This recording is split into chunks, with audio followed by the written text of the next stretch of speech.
Welcome to the show. I'm Lee Michaels. How you guys doing? Everybody good?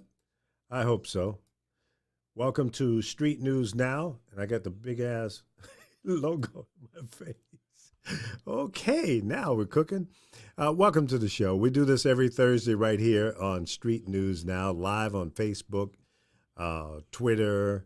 We're also on YouTube, Twitch, and a few other places that we're not supposed to be. And coming soon, we're going to be on TV. That's right. We're getting a TV feed onto, what is it, Fubu? No, Roku, fool.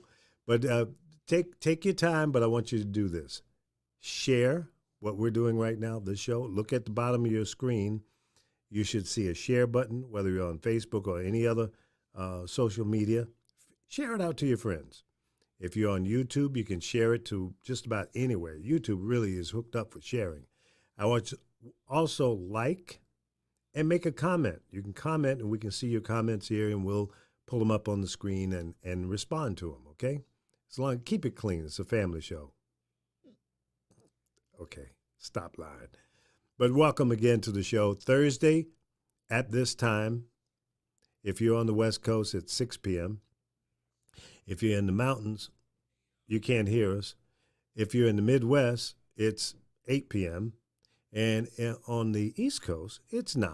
Okay, so lock it in, put it in your phone, and give yourself a reminder. We're trying to build this thing up. We need your participation. That being said, let me bring in the rest of the crew. It's 6 guys and you. You are the star of the show because we want you to participate in what we're doing. Let's bring in my main man, Chris Bass, in the house like a child on punishment. What up, Chris? Thank you, Guru. How you doing? Welcome back. Yeah, I'm feeling good, man. I made it down to L.A. And was at game number 4. The Dodgers. Go Dodgers. Let's go, Dodgers. Let's go. My man Magic Johnson owning that team now.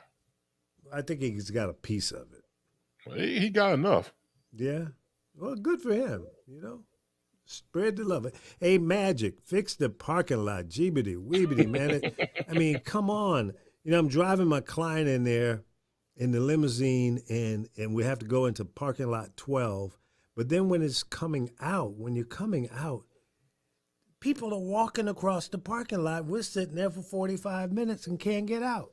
That's not good. So let's work on that. Put the limousine guys in a separate section where we can get in and out quickly, all right? Nice. Those clients are paying big money to come there. They're paying us a little bit of big money, not a big money. Y'all getting all the big money, okay? So, yeah, what happened, Chris, was the client that I took to the game was supposed to have 3 of his friends, and all of them were priests, Catholic priests. One didn't show up, so he had an extra ticket and asked me if I would like to come in. I said, sure. Oh, cool. Yeah, so I got a chance to go into the game. That's how that happened. Otherwise, I don't think I've ever been to a Dodger game. If I have, it was maybe back in like 73 or something like that. Mm-hmm. And anything beyond 75, I can't remember anyway. So, well, how come you can't remember? That's why I had my first wife. That makes sense. Trying to remember that one. That makes sense. Hey, let me bring in somebody else that can relate to that. Don't do that on social media, man. Just because you can't go home again, don't be trying to put me out there. She still like me. She may not be in love with me, but she still like me a lot. Oh, okay? Yeah. You can have her. Thank you. I appreciate it. Mike Love, everybody. Oh, my God. How you doing, man? I'm alive. It is good to have you back, Yeah, it's good to be back, man. When you're not filming a episode of Truckers, with you and Corey, Truckers Gone Wild.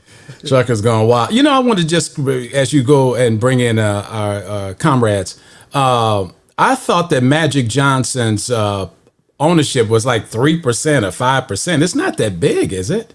I thought it was small too, but Has it increased?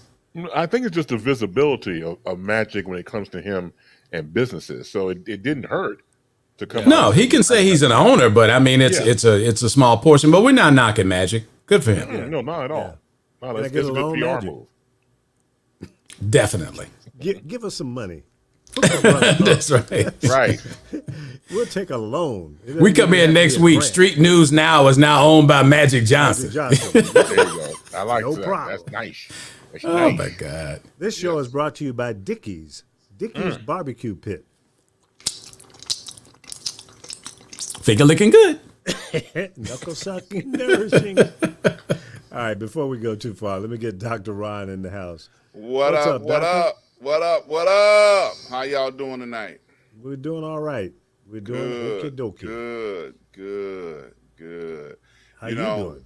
I'm doing great, man. It's interesting. We start out slamming Michael Magic.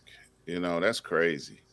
His little 3% is of value to him. It does. I mean, I wasn't knocking it. I just said, I thought he got an increase or something like that, the way Chris had put it. Yeah, because I'm like, man, leave the brother alone, man. He's got a Anybody, piece of- man. he's got a piece of a lot of things. anybody that can survive, See, HIV, See, look at you. is worth all the credit he can get because he ain't even supposed to still be here. No. Yeah, he's got the same doctor that Trump has. Them cats be putting them doctors put weight on you, boy. You get big when you go to them doctors. Yeah. Yeah. That's right. You be a big dude. Bucky, Yeah. how you doing? What's up, Lee? Good to have you back, bro. It was we were missing you last week. I know. I heard. Yeah. I saw. The intelligence level just was way down. Was that after you joined the show? Exactly. I brought it way down. I'm sorry. That was Ron. The card said that Ron was supposed to say that. I'm sorry, Ron. I didn't Yeah, take that's you long. okay. But I agree with you wholeheartedly. Thanks to Buck, everything went down the tube to the river. Right? Hey, that's my job. Keep it grounded. Oh, I thought you meant River Rat. Okay, I got you. Clear. Not hood rat, but river. Right. That's my job. Professor, how you doing, buddy? Welcome to Man, the show. I feel great. I'm glad to be here. Glad to be here with all the guys, But I think I'm gonna stop. I think I'm gonna raise hell. I'm tired of coming in last. Well, Don't answer that. Don't Usually answer you're late though, bro. that. Don't answer that because I Buck bring was you in- about to make me push my button, and I was about to go into my funk intelligence. Yeah.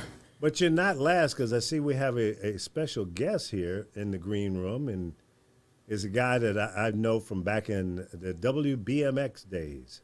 Ladies and gentlemen, our special guest, Roy Michael Roberson. Wow. What up? Hello, my brothers. Hey. Oh, man, is that Nimbus Roy? That's Yeah, right. Oh man, It's the Nimbus. yeah. How you Man, doing, it is good to see all of you. I've talked to Lee in the last 2 or 3 months, but the rest of you, man, it is good to be alive. Am I right? Hey, man, it's good to see you too, man. Yeah. Yeah. Man. I Tell- hope tell- to see you guys. I hope to see you guys in November. They're honoring me at one of the places in Dalton, Illinois, where Nimbus used to be. I heard something to that. Tell the world Oh, about it. I mean, tell me you're gonna go to the Dorchester? No, it won't be at the Nimbus, but it'll be close by, not too far from Thornridge High School in Dalton. Okay. Yeah, okay. The home of Dalton, Quinn Buckner, and yeah. Yeah, Ooh. the Dalton Park District over there. They Right, got the that's banquet right. Facility. Yeah. But I just want to say, Lee Michaels is my favorite. He was my favorite program director of all time. Oh, stop it. I told him that because at one time, Lee and I had we butt heads one time. It was two male lions going at each other, but Lee was the boss, so he won that round. Only one time? Only once? That's right. Wow. We had, but you know what? I gained. You know how, like, when you're kids, you get in a fight with one of the neighbors, and you guys become friends, and you have respect for that Absolutely. person. I have Yeah. nothing but admiration and respect for Lee Michaels. Yeah. Well, Absolutely. Same here, boy. Same here. Despite what they say about him. Yeah. Hey, man, they say something about him in front of me, it's on, because I'm 6'3", 225 now. Well, dang. That's right. But you know, Roy, back in the day, man, you talked about 100 miles an hour when you was doing the radio. That's because I was full of adrenaline and I was young. Everything was brand new. Yeah, Right. okay. Right. That's Excited. I said, Roy talked fast. I said, damn, he talking fast. Boy, But I bet you understood everything I said. everything you said. You and Joe Cobb, y'all could do it. Right.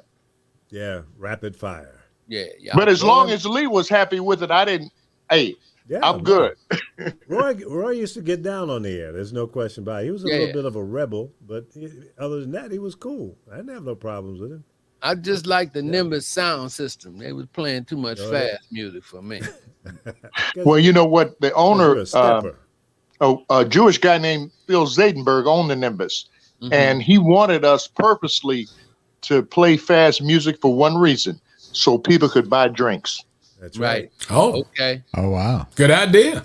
That's Can what I, he told me. He said, Roy, I want people to spend money in here. And they did, believe me. Yeah. Can I ask, what is the Nimbus? I'm not from Chicago. Oh man. The Nimbus, I can tell you, the Nimbus was can the ask. second ranked nightclub in America next to Studio 54. Wow. Studio 54 had us beat because its location was New York City. Right, Secondly, they had the movie stars and the drugs. But we didn't do that. We had the Chicago No celebrities. drugs? If they And did, also, I didn't know about it. in addition to, you got to make sure you add in it that we were not gay. 100%. We were 100% all men. And and we're proud to say that, aren't we, fellas? Amen. Yeah. Absolutely. Absolutely. Yeah. I actually talked to Roy and passed on the information to him right before the show, because I knew he had to celebrate. I sent the email to Lee about a couple of weeks ago, and he knew about it. And I didn't think he was gonna come. He lived in St. Louis, so I figured he was gonna be busy around about this time, and not show up. But he actually showed up. We could see all of one eye and one ear, half a nostril. There you go. There you We got him. And he's not looking into the camera at all, but that's cool. Yeah, He had the we got him now. Cyclops thing going, Yeah, but welcome, man. We're glad to see you. Glad to hear about your event. Congratulations on your celebration coming up. Amen. Thank you very much. I started explaining to him. I said, "Man, you don't remember me?" He said, "Yeah, I remember you." I know he was lying. Like everybody lies to you, of course. Yeah, look, he does it so well. I said, "Man, I know I don't look like nothing from back then because I had a fro and everything, But Yeah, we all look And you different. And you were a little bit slimmer. Not much, probably, but a little bit. probably a lot slimmer, But Hopefully. yeah, but it's good to see you, man. Yeah, Welcome. absolutely. Welcome coming out. It's good to be seen, as they say. I know that's Hey. for real. But Yeah, but you guys remember, we used to dress in suits and ties all Yes. the Right. time when we were all out. the time. It was an image thing, a professional thing. Right. Because remember, Yep. Lee, when you met me the first time, Lee told me that I could be his campaign manager if he was running for president. Wow. And Lee, we would have won. We would have won, Lee. At least maybe I could have won maybe the mayor. I don't know, but I don't know about. I don't think I want to be the president. But you would have been a good campaign manager because you know how to work the crowd. Hey, man, I didn't even find out I had that skill until they had Chicago Fest. Remember when Jane Byrne was the mayor? Yeah, absolutely. I didn't Yeah. find out I had that skill until they had Chicago Fest at Navy Pier.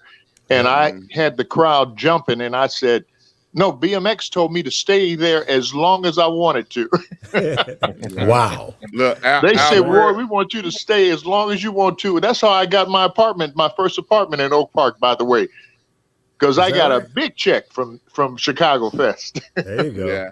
Look, Al Greer says, "How's Bob Coleman?" Bob Coleman is now living in Arizona. He's That's right. doing quite well, as a matter of fact. Good. He's like a deputy sheriff, or he's doing something in He was a law former. enforcement.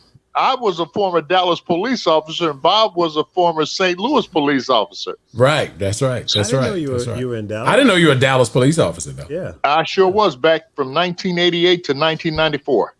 Wow.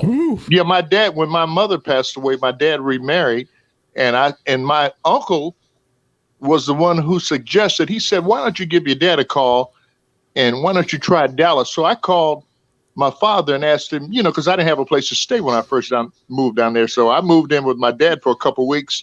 Matter of fact, my dad was a great father. He even got me my first apartment in Dallas, and I was very thankful to have a dad like him. But anyway, I was going through the Chicago Tribune, and they were looking for Dallas police officers and recruits. And that's how I got hired in Dallas. And then I started working for ABC with Steve Harris when I got there. Right. Yep. Right. That's And it. your That's it. your first beat, Oak Cliff. That's right. Oak Oak Cliff. I was lived the about hood. 10 minutes from Oak Cliff. Yeah, that was the bang bang shoot 'em up.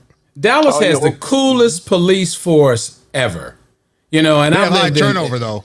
They have real Yeah. high turnover. Yeah. I wouldn't know that part, but I mean the police really here don't harass. I mean it's a whole different vibe. I mean even from St. Louis when I was in St. Louis police didn't really harass you, but it's just something about the vibe with Dallas police. I mean they almost play invisible. You got to be doing something to get pulled over by the cops here in Dallas.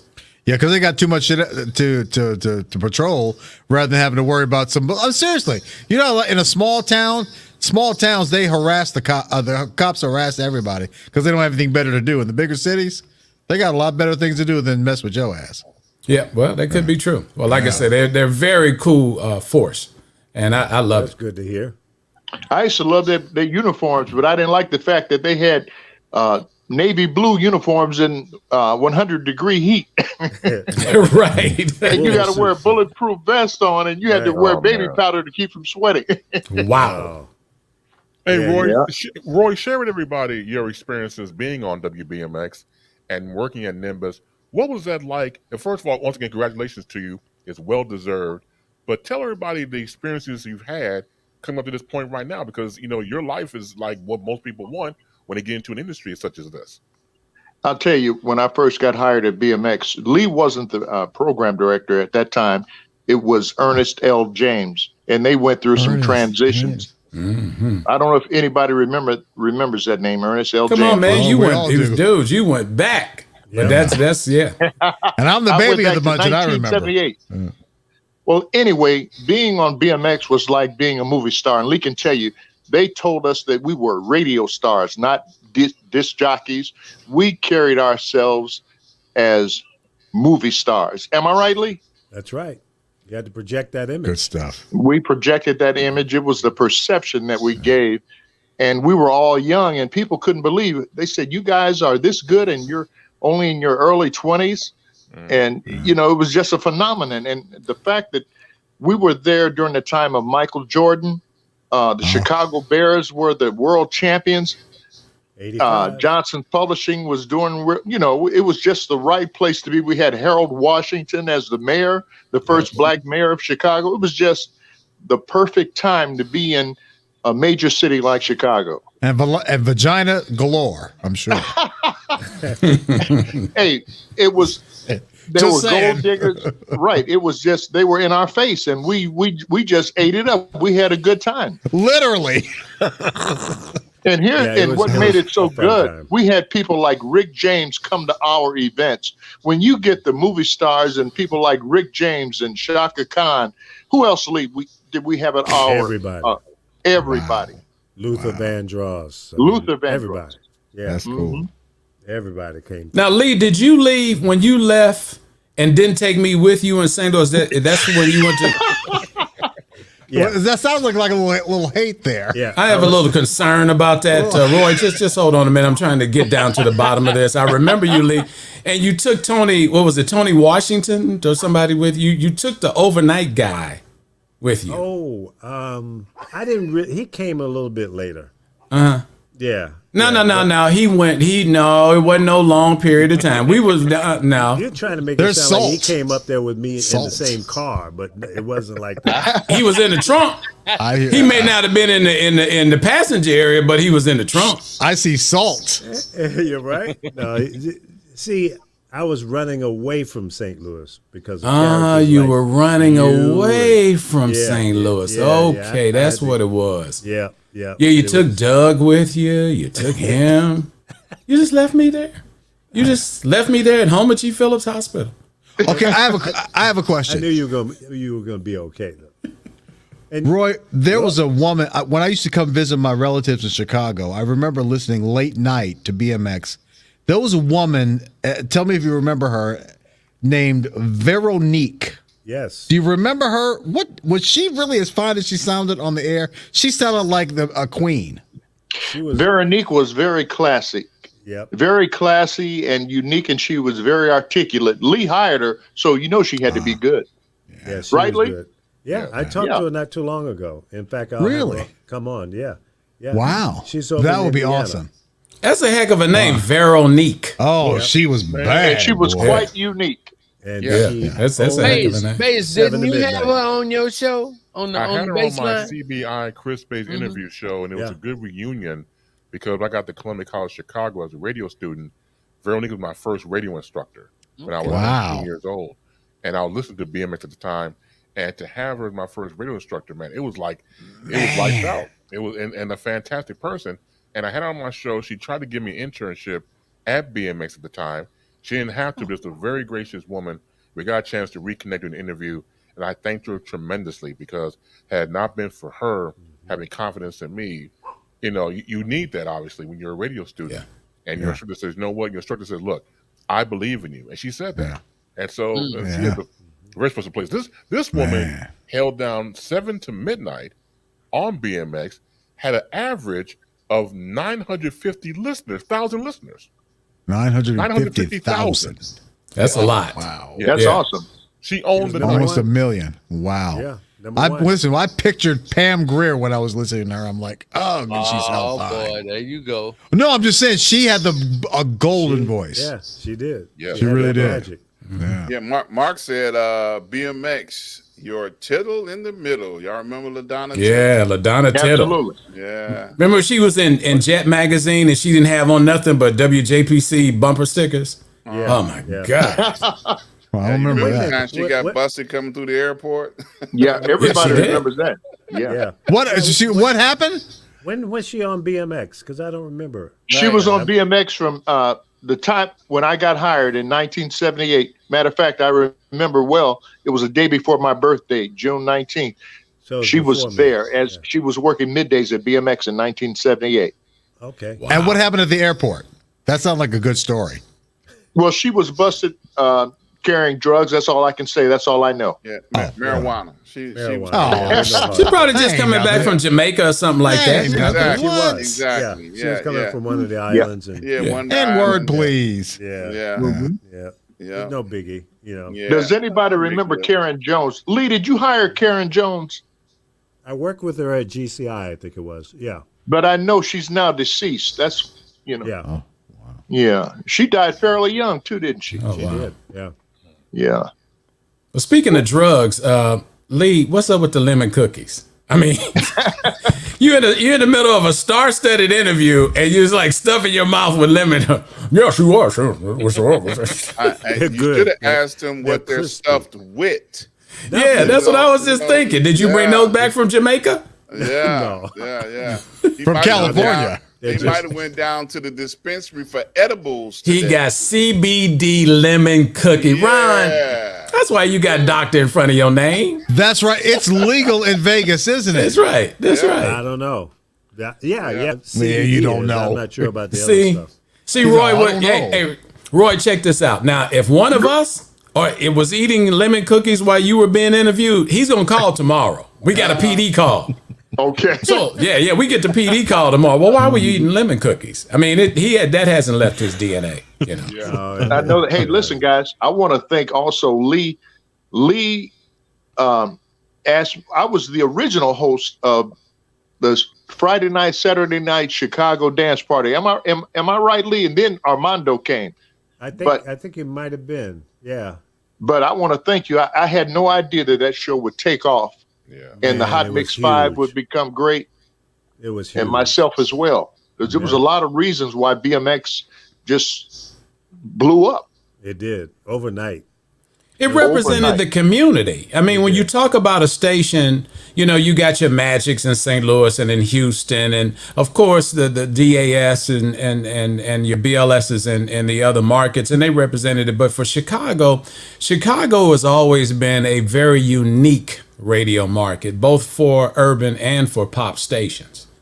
You know, it's always been legendary. But also GCI was kind of disco-y back then, wasn't it? So BMX kind of almost had its own lane on FM, right?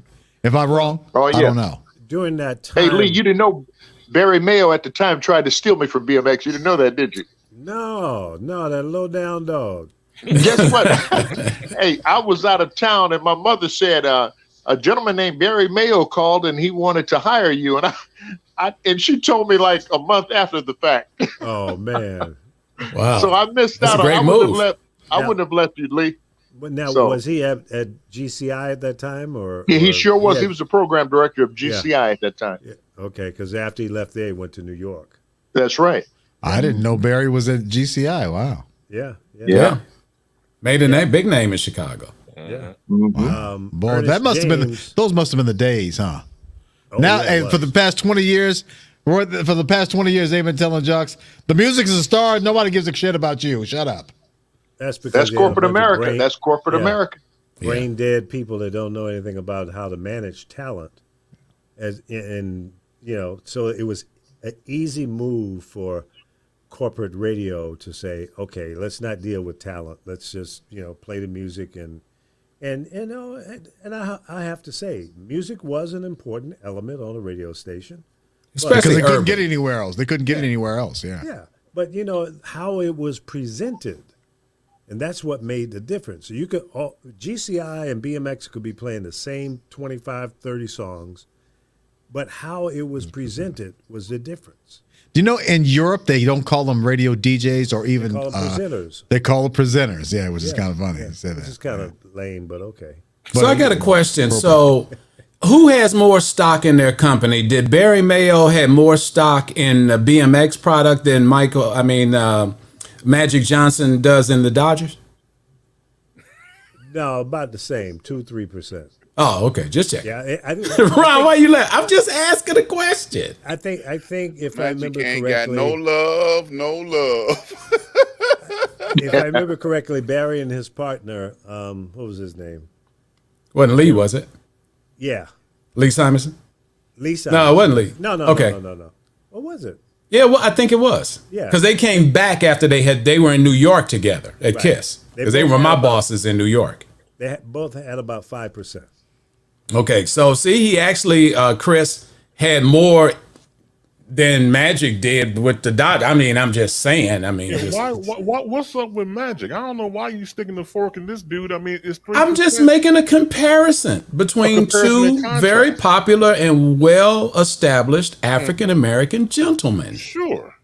All right, I clear can this smell that from here. clear this up for me.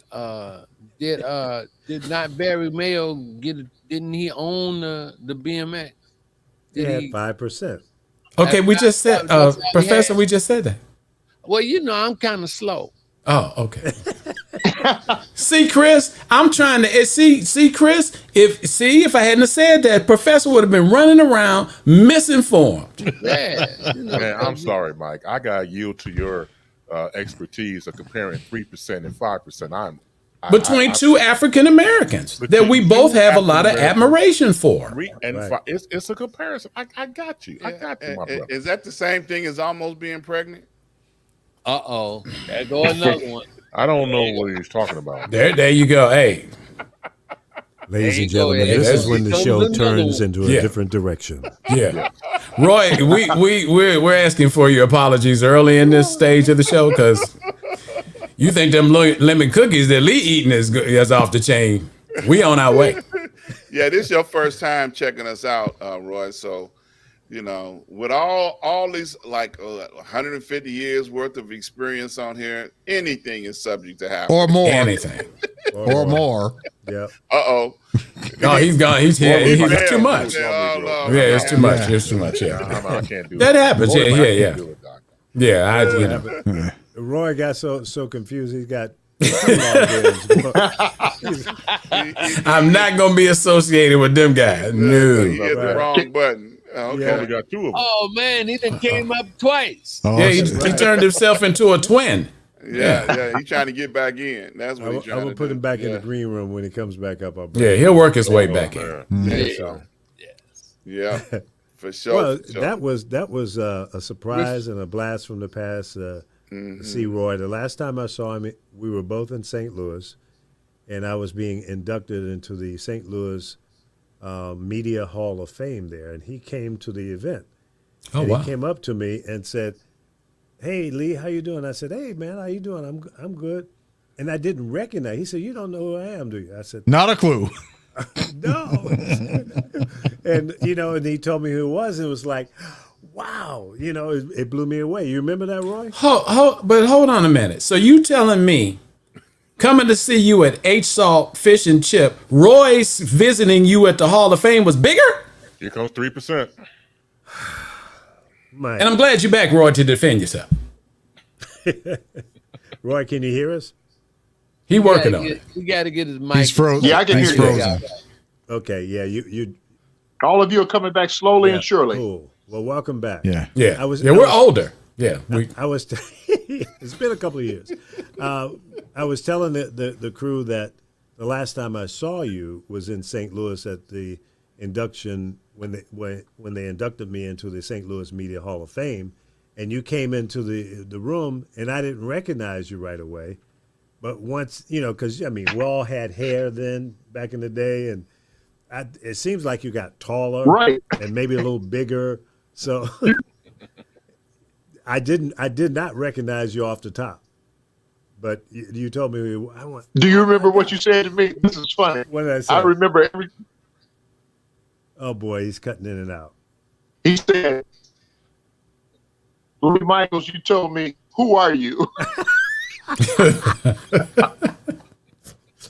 Who are you? He made me feel real small. I went from 6'3" to 5'3". Dude. You want an autograph? It wasn't with any malice. I just didn't recognize him, and so. But after that, it was like old home, because I didn't Yeah, it realize was. you were in St. Louis. Even I hadn't heard that, and that's my second home. Yeah, I know you and Doug Banks work here. That's right. I hired Doug there. Yeah, I remember, Lee. Oh, shut up! Okay. I saved your life several times. Salt. You did. Salt. You did. Look, But you didn't take me with you to Chicago so I could be with Roy. Maybe because you're from Mississippi and you sound too country. That's all right. I love Columbus, Mississippi. And look, There was too many Mike, gangsters up there. Yes, Dr. Ron. Bad Yeah, environment. he bought you on 6 guys, so he saved you again. He did. He keeps saving my life. And he ain't even a certified lifeguard. Yes, I am actually.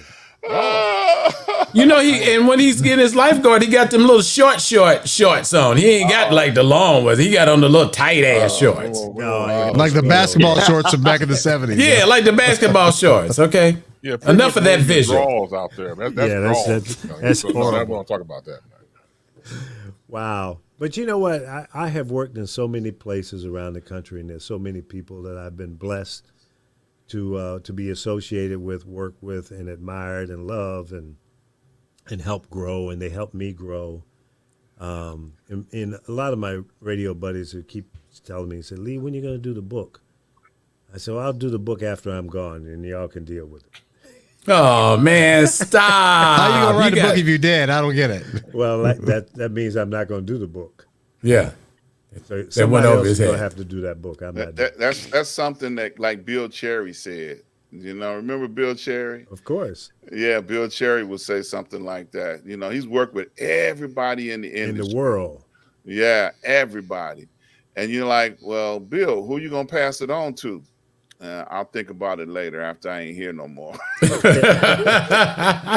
The ultimate brush off. Okay. Yeah. I guess the main thing is dedicating the time to do it, number one. And my life hasn't slowed down that much for me to be able to say, okay, for the next 2 or 3 years, 6 months, or whatever it might take, I'm just going to sit here and catalog, this book. I'm still busy. If you keep your ass out the truck, you'll find time.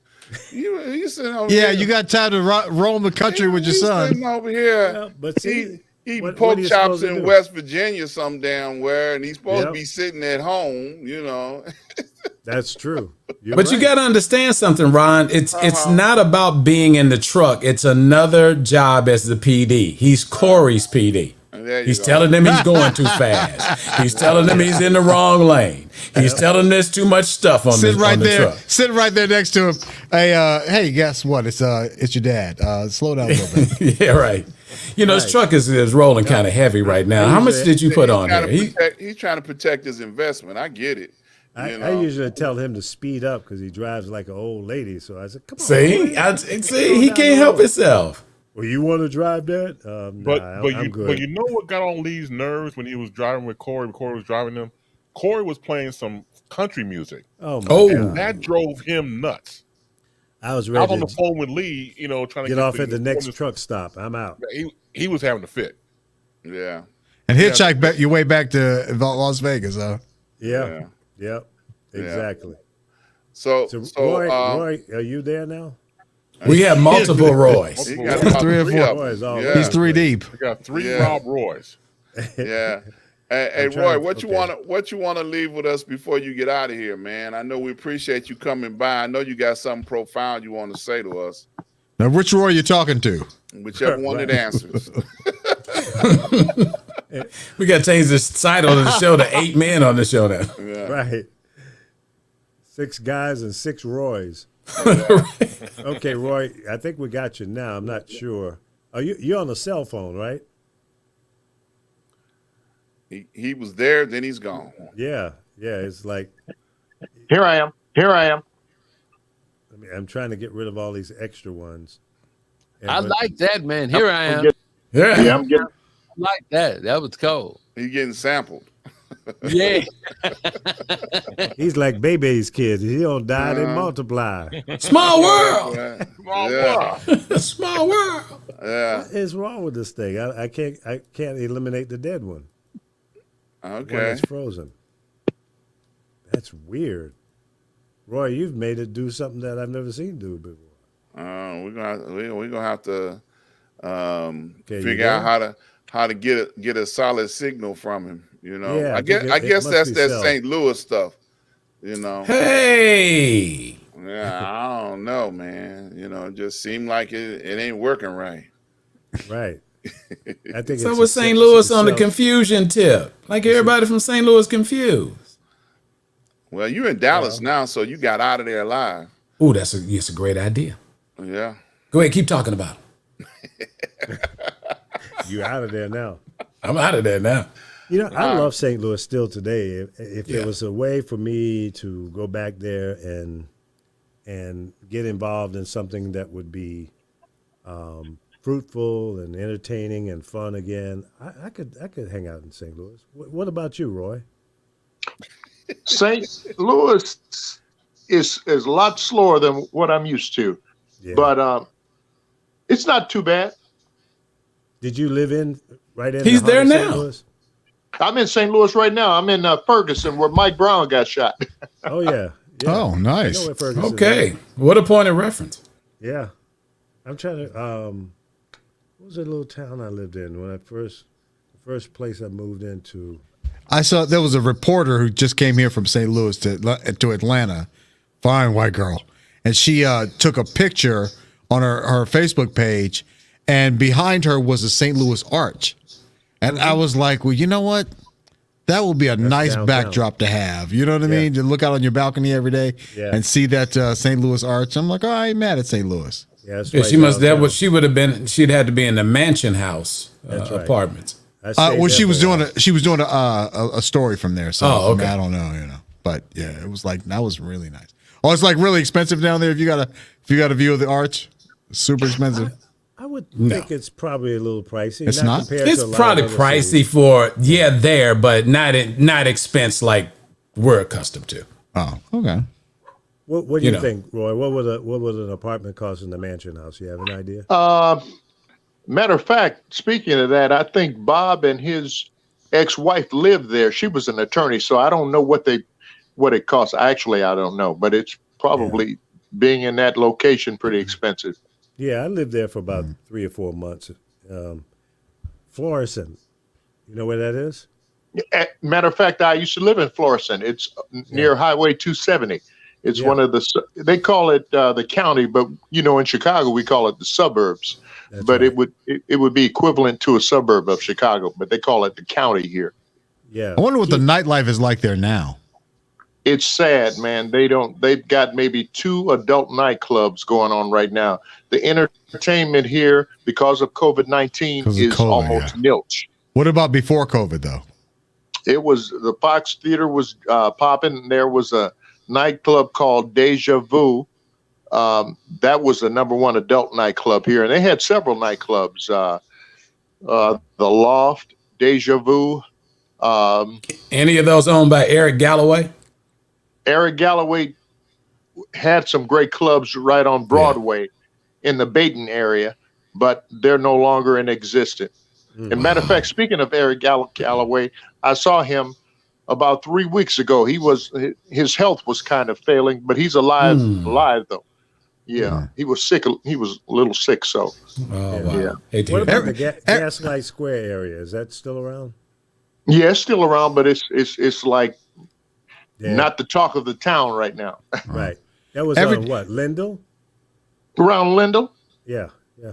yeah. Every time there was an opening in St. Louis and I got ready to apply, for some I talked to somebody who used to live there or did live there, and it was like, this is a really dangerous city. So I was like, oh, okay, well, maybe not.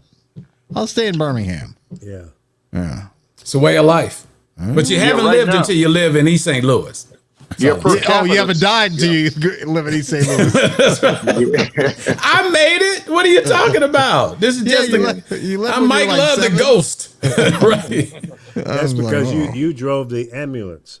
I had ambulances and limousines and cabs. Yeah, so you was rolling in the dough. Yeah, I stayed in the car. Didn't you own a barbecue place as well? No, sir. No. No. You just ate there. all But the time. I used to go there with poor little baby Pee Wee barbecue because he had. Right. See now, Ron, you didn't. We talked about snoots earlier. Who was that asked about snoots? What that was? No, I was the one that mentioned the Buck chitlins. Wild. Yeah, Buck Wild asked about that. Well, poor little baby Pee Wee had snoot chips, which was the snoot was cut up like potato chips. And Roy will tell you, snoot chips are big in St. Louis. Snoot being the snout That's of right. a pig that you cut up. They slice it, right? Yeah, they And slice fried it and then they open it up like this, and then it has to stay on the grill like all day. Oh Yeah, God. It's crispy. Yeah, Oh, God. yes. Hey, Reggie, I think this is the first time we've ever agreed on anything. Wait a minute. Oh well, all right. I'm gonna just leave that one right there. And you go to and see they don't reference like places in East St. Louis where you get like parts of a pig. It's called a barbecue stand, and what happens is you go there and you request. You say, "Do you guys have any crispy snoots today?" Oh. Yeah, Because yesterday you didn't have any. may not have You had ran it, or out. they were sold out. You And ran that's- out. Yeah. Why do Well, black you only- restaurants always run out of stuff?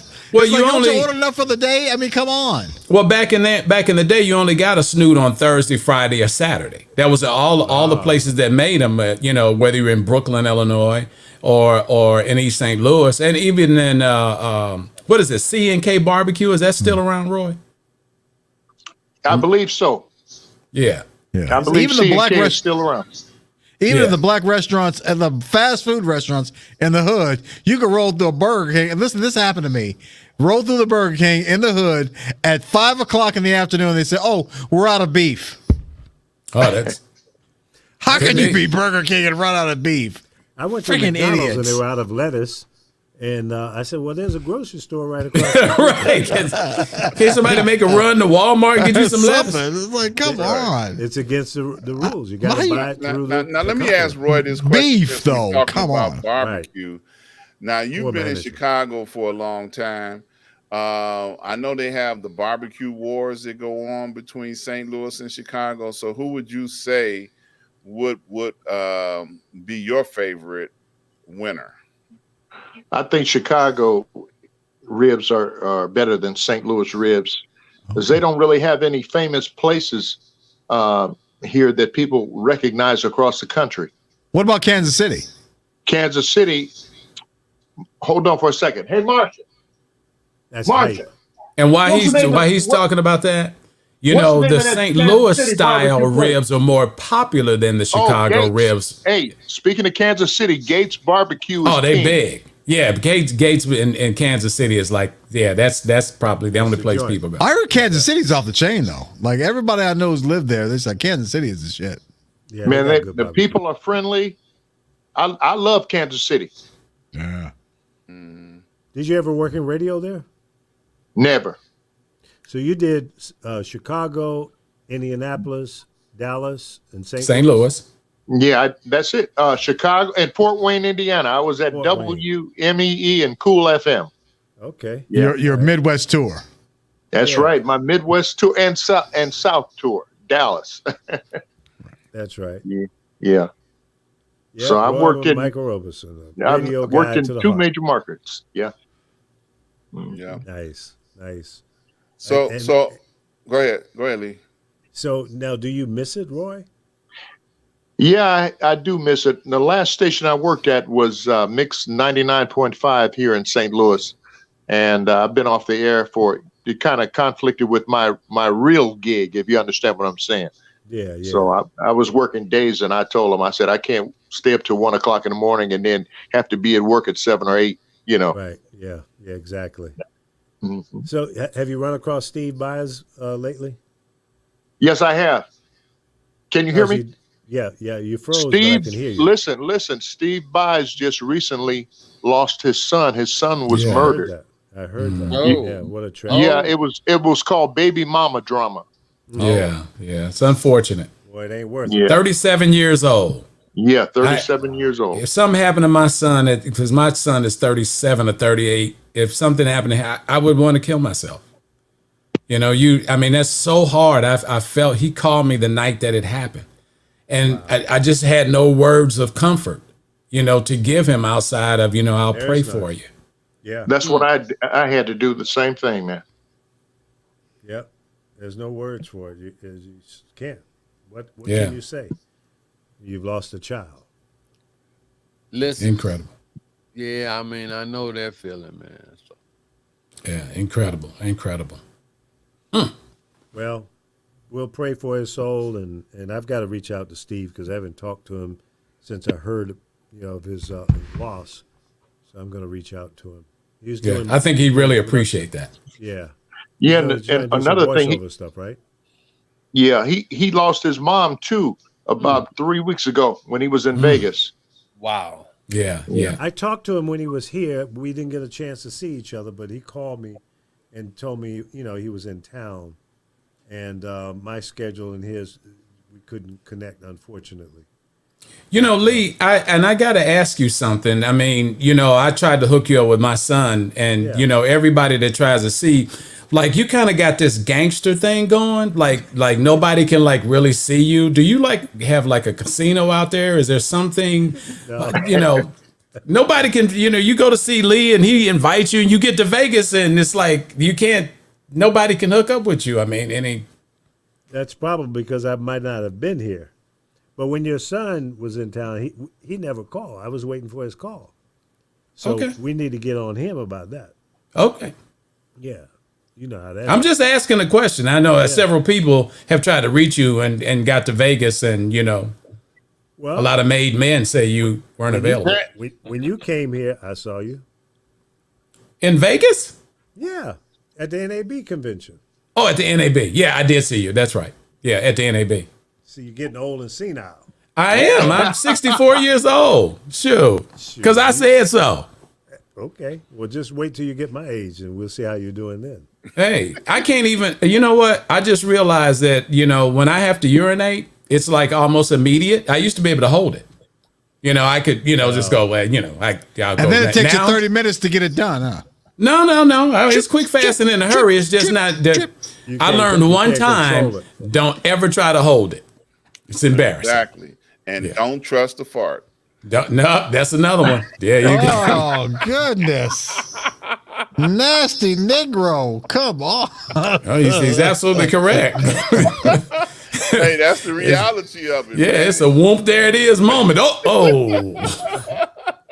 Because who carries a spare of underwear with them? You know what I'm saying? I just, I'm going to keep this extra BVD with me just in case. Well, I've learned to be prepared. I was a Boy Scout. So in my SUV, under the lip in the trunk, I've got socks, underwear, T-shirt, a towel. Couple teeth. Yeah. No, all my teeth are good. Some lemon cookies. Some lemon cookies. You got crumbs all in your drawers. I even have an air mattress in there. Okay. Oh, man, that's I'm funny. ready. Look, leave me rolling down the road. Oops, got to change my underwear. Oops, got to change. Pull over, Corey. Daddy, what the hey? I thought it'd be like these air brakes, and it would just make some noise, but too far Hey, to Lee? the next. Far to the next rest area. Hey guys, I'm going to be in Chicago tomorrow. I've got to attend. One of my cousins passed away. I'll be in Chicago and Gary, Indiana.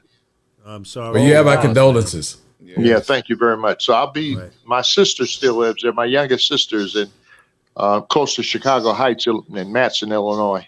Oh yeah, I know Okay. where it is. Yep. Okay. Yeah. Right That's down the cool. street from me, actually. Yeah. Well, look, man, you got my condolences on that. You mentioned it to me earlier. Yeah. Thank you. So anything you want to say to the people before you get out of here, man? I just want to say thank you to everyone that listened to me when I was in Chicago and all across the country. Because even though I was in Dallas, I was on in different markets across the country. So I want to say thank you for helping me have a very enjoyable career. And it's not over yet. That's right. Good for you. Amen. And when you come to Chicago, look up Ron because he's got at least one meal on him and a bottle of wine. That'll work. So I'll give him a call as soon as I hit town. A real expensive bottle of wine too. I just Okay. love the way somebody else he don't eat no volunteers meat, my so- money. Yeah. I love the way you volunteer my money, Buck. Wow. Well, you're there. You're there. Look, I'm not here by myself. They got Chris Bates. They got the professor. Don't do that. Don't do that. He didn't say But you know what? me. He said Dr. Ron. But you Dr. know what? Ron. Don't throw me under the bus. Don't do that. So I'm going to tell you this, Roy. Buck Wild. Roy. You're welcome to hang out with me anytime. I'm just going to say it like that. And he will pay. And nobody will recognize where you at, Roy, because he uses backgrounds everywhere he goes. He's gonna throw up a background. He's not really in the Caribbean right now. But you Right. know what, bro? Look, it would be a pleasure to hang out with you, man. Talk about stuff that man. went on back in 1970 something before Yep. Buck was even born. Exactly. Stuff that I won't know anything about. That's exactly right. Well, hey, man, we love you. We appreciate you. Thank you for Yeah. taking the Much time respect, to come brother. out. Good, to meet thank you, you Ron. guys, and much respect to you guys. Let me ask a Roy. question. Mike Love, Yes, sir. are you the Mike Love that I used to work with at Mix 97.1 in St. Louis? Yes. You know what? You worse than when you walked up to Lee and yes, knucklehead. Listen, I couldn't see your face so clearly, Okay. But I Yes. said, that's got to be the Mike Love I met back in 1996. Yes, sir. Yeah, he Yes. had big glasses back then. Real No, big I didn't glasses. have. No, I didn't have. I don't think I had the glasses. Well, yes, I did. I did have the glasses. You're right. Big Because I didn't get. old glasses. Well, that's okay. That's the style now.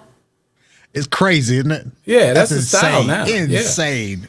I never would. I found my old glasses from like high school. I put them on, took a picture. Everybody's like, "Oh, they look great." I'm like, "Are you crazy?" Not even. Yep. Absolutely. Yeah, but that was us hanging out at Mix 97.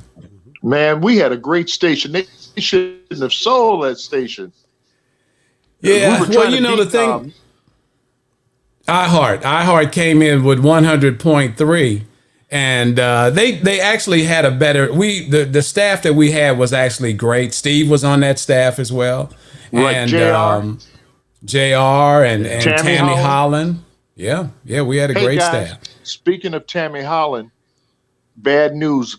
She's got stage 4 pancreatic cancer right now. Oh my Yeah, I saw that. And I saw called that. her and sent out a prayer, and she's hanging in there, guys. Yeah, they honored her about a week or so ago. I forgot what organization it was, but it looks like it was a wonderful affair and it was well deserved. Yeah, it was well deserved. I'm praying for her, and I hope she gets through it, because God can do everything, anything. Yeah, here's the final say. Uh-oh. See, Professor? It ain't just me. Now, I haven't been able to talk to God about Buck, but, he refuses to have that conversation, but Yeah. He loves me, by the way. he did say that. A lot. And then he was quiet. Yeah. He just didn't want to talk to you no more. That's what it was. That's all right. I walk by faith, not by sight, so I don't have to talk to him. I believe in him. See, Mike has had so many meetings with God. That's right. Now you're talking. There you Mike go. knows Wasn't my an number, encounter. okay? Right. Yeah. Well, That's Roy, right. You be That's- safe on your trip. Are you driving? Yeah, I'm driving. Yeah. All right. Well, be safe out there. Yeah, on be safe 55. out there, man. Hey, guys, I'm signing off. And you All guys right. take care. God bless all of you, okay? God bless you. All right, too, man. Roy. Same to you. And be Take safe. care. Take care. Take Yeah. care. Salute Chicago when you get off of 55. I know that's right, because that's the way I'm going. That's right. Oh, I know. 55 to I-80. That's right. I know that route very well. Okay. Yeah. God bless Take you, care, man. guys. Yep. All right. Take care. God bless. Bye. That was a blast, man. Yeah. Roy Good guy. Michael Roberson. You know what's man. interesting, Mike? You just said something a minute ago about God. God talking on the very serious note. I was praying the other night, Buck. and I was. Can you, Reggie? Let me finish this, please. This is serious. For real? Oh, I can't say nothing serious. What? No, he was saying for real that you have a relationship with God. That's what he was saying. Is that what you were saying? You can pick either one, A or B.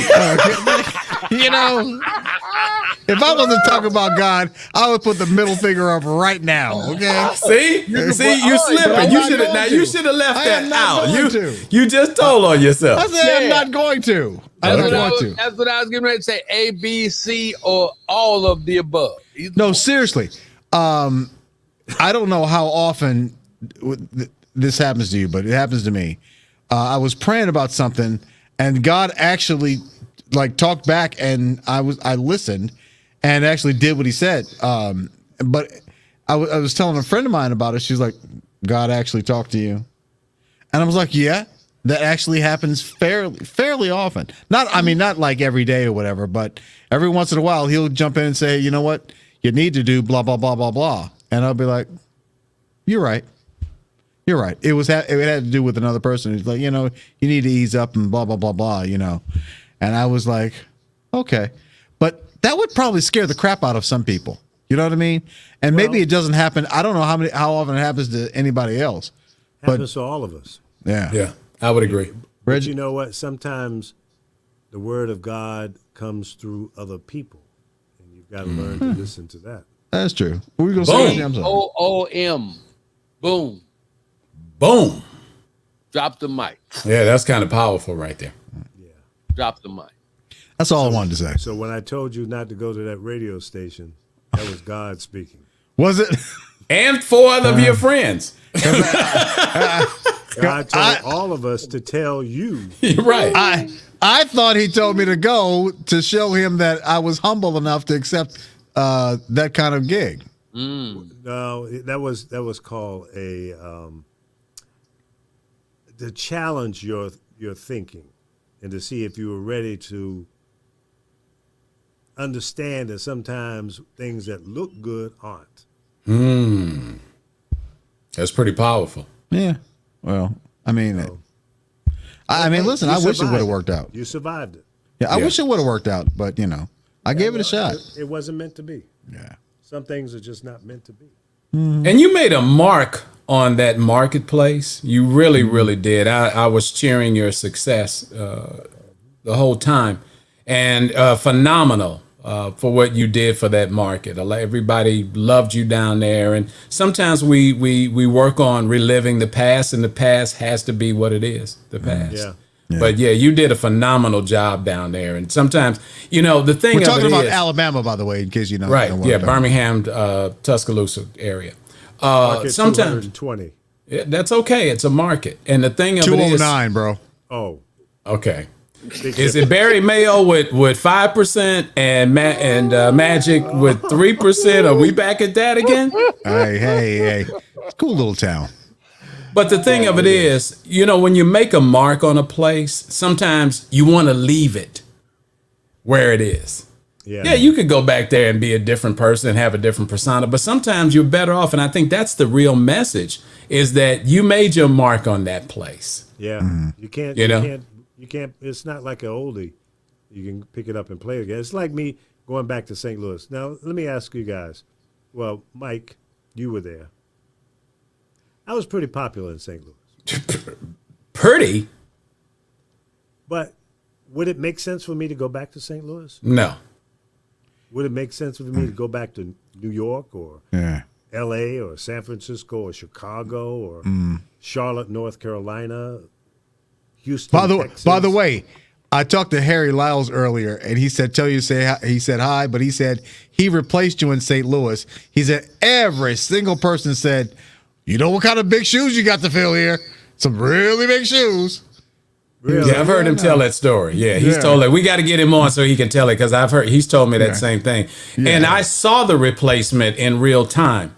And I don't know if Doug was thinking in this replacement, not only did they are and always will be very phenomenal air personalities, but they resembled each other. Both had the gigantic fros, both of light color and skin, both skinny as hell. And it was almost kind of genius what Doug Eason did in reference to the replacement. Harry. Yeah. Yeah, Very fast.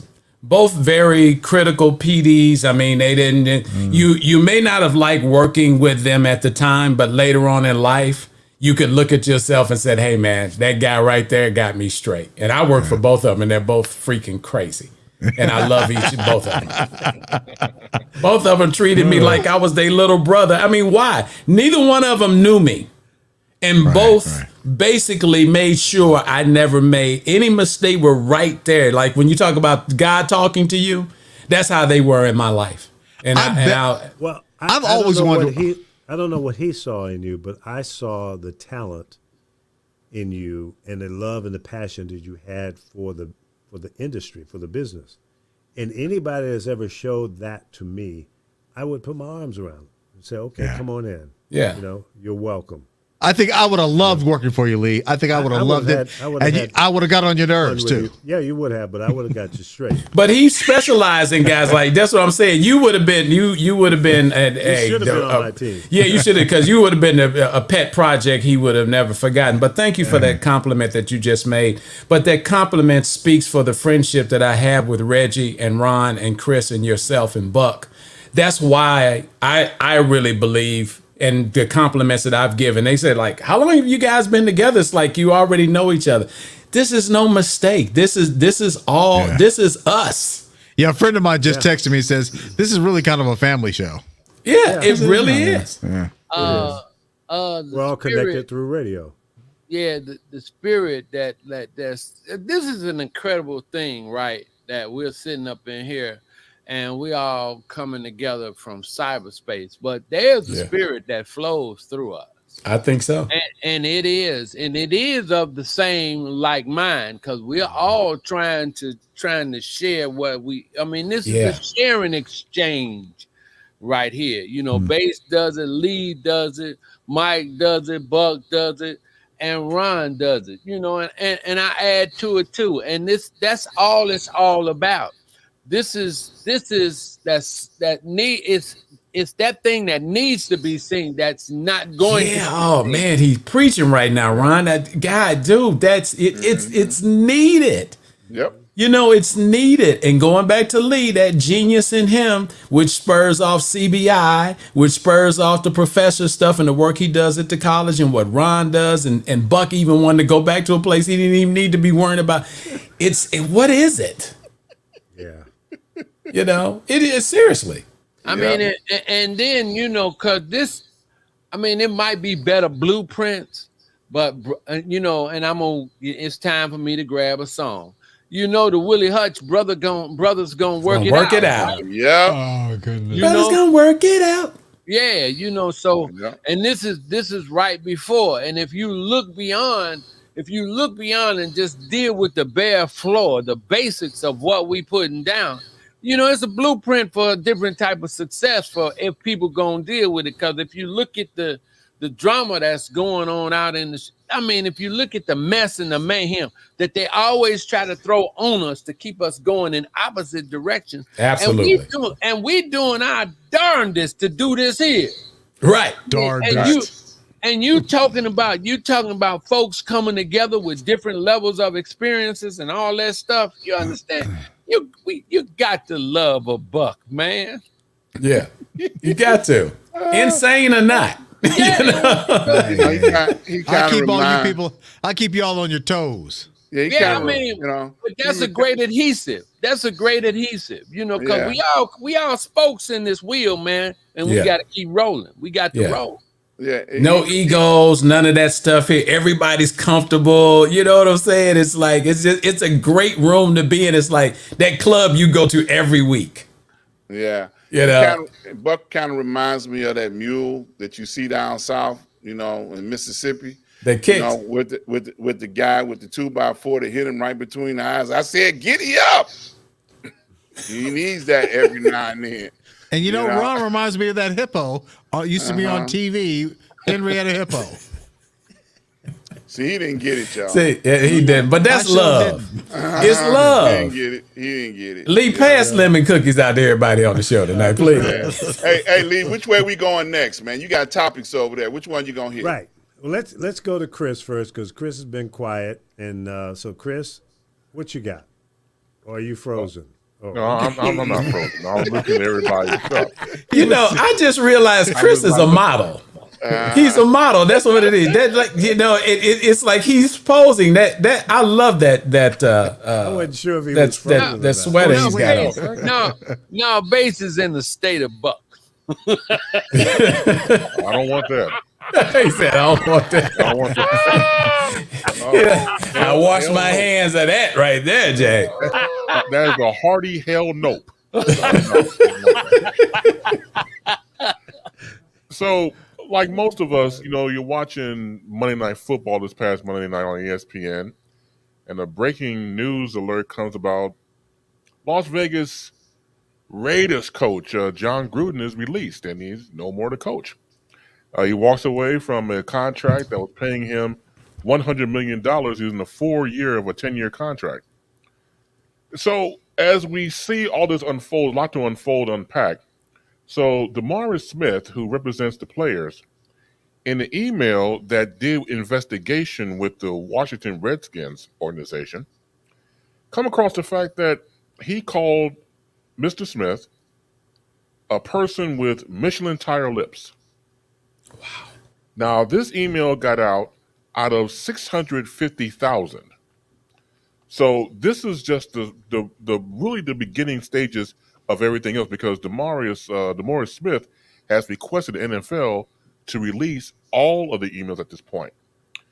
So Mark Davis, the owner, had to make the call to let go of John Gruden. Now, his dad, Al Davis, was the one who hired John Gruden the first time years ago.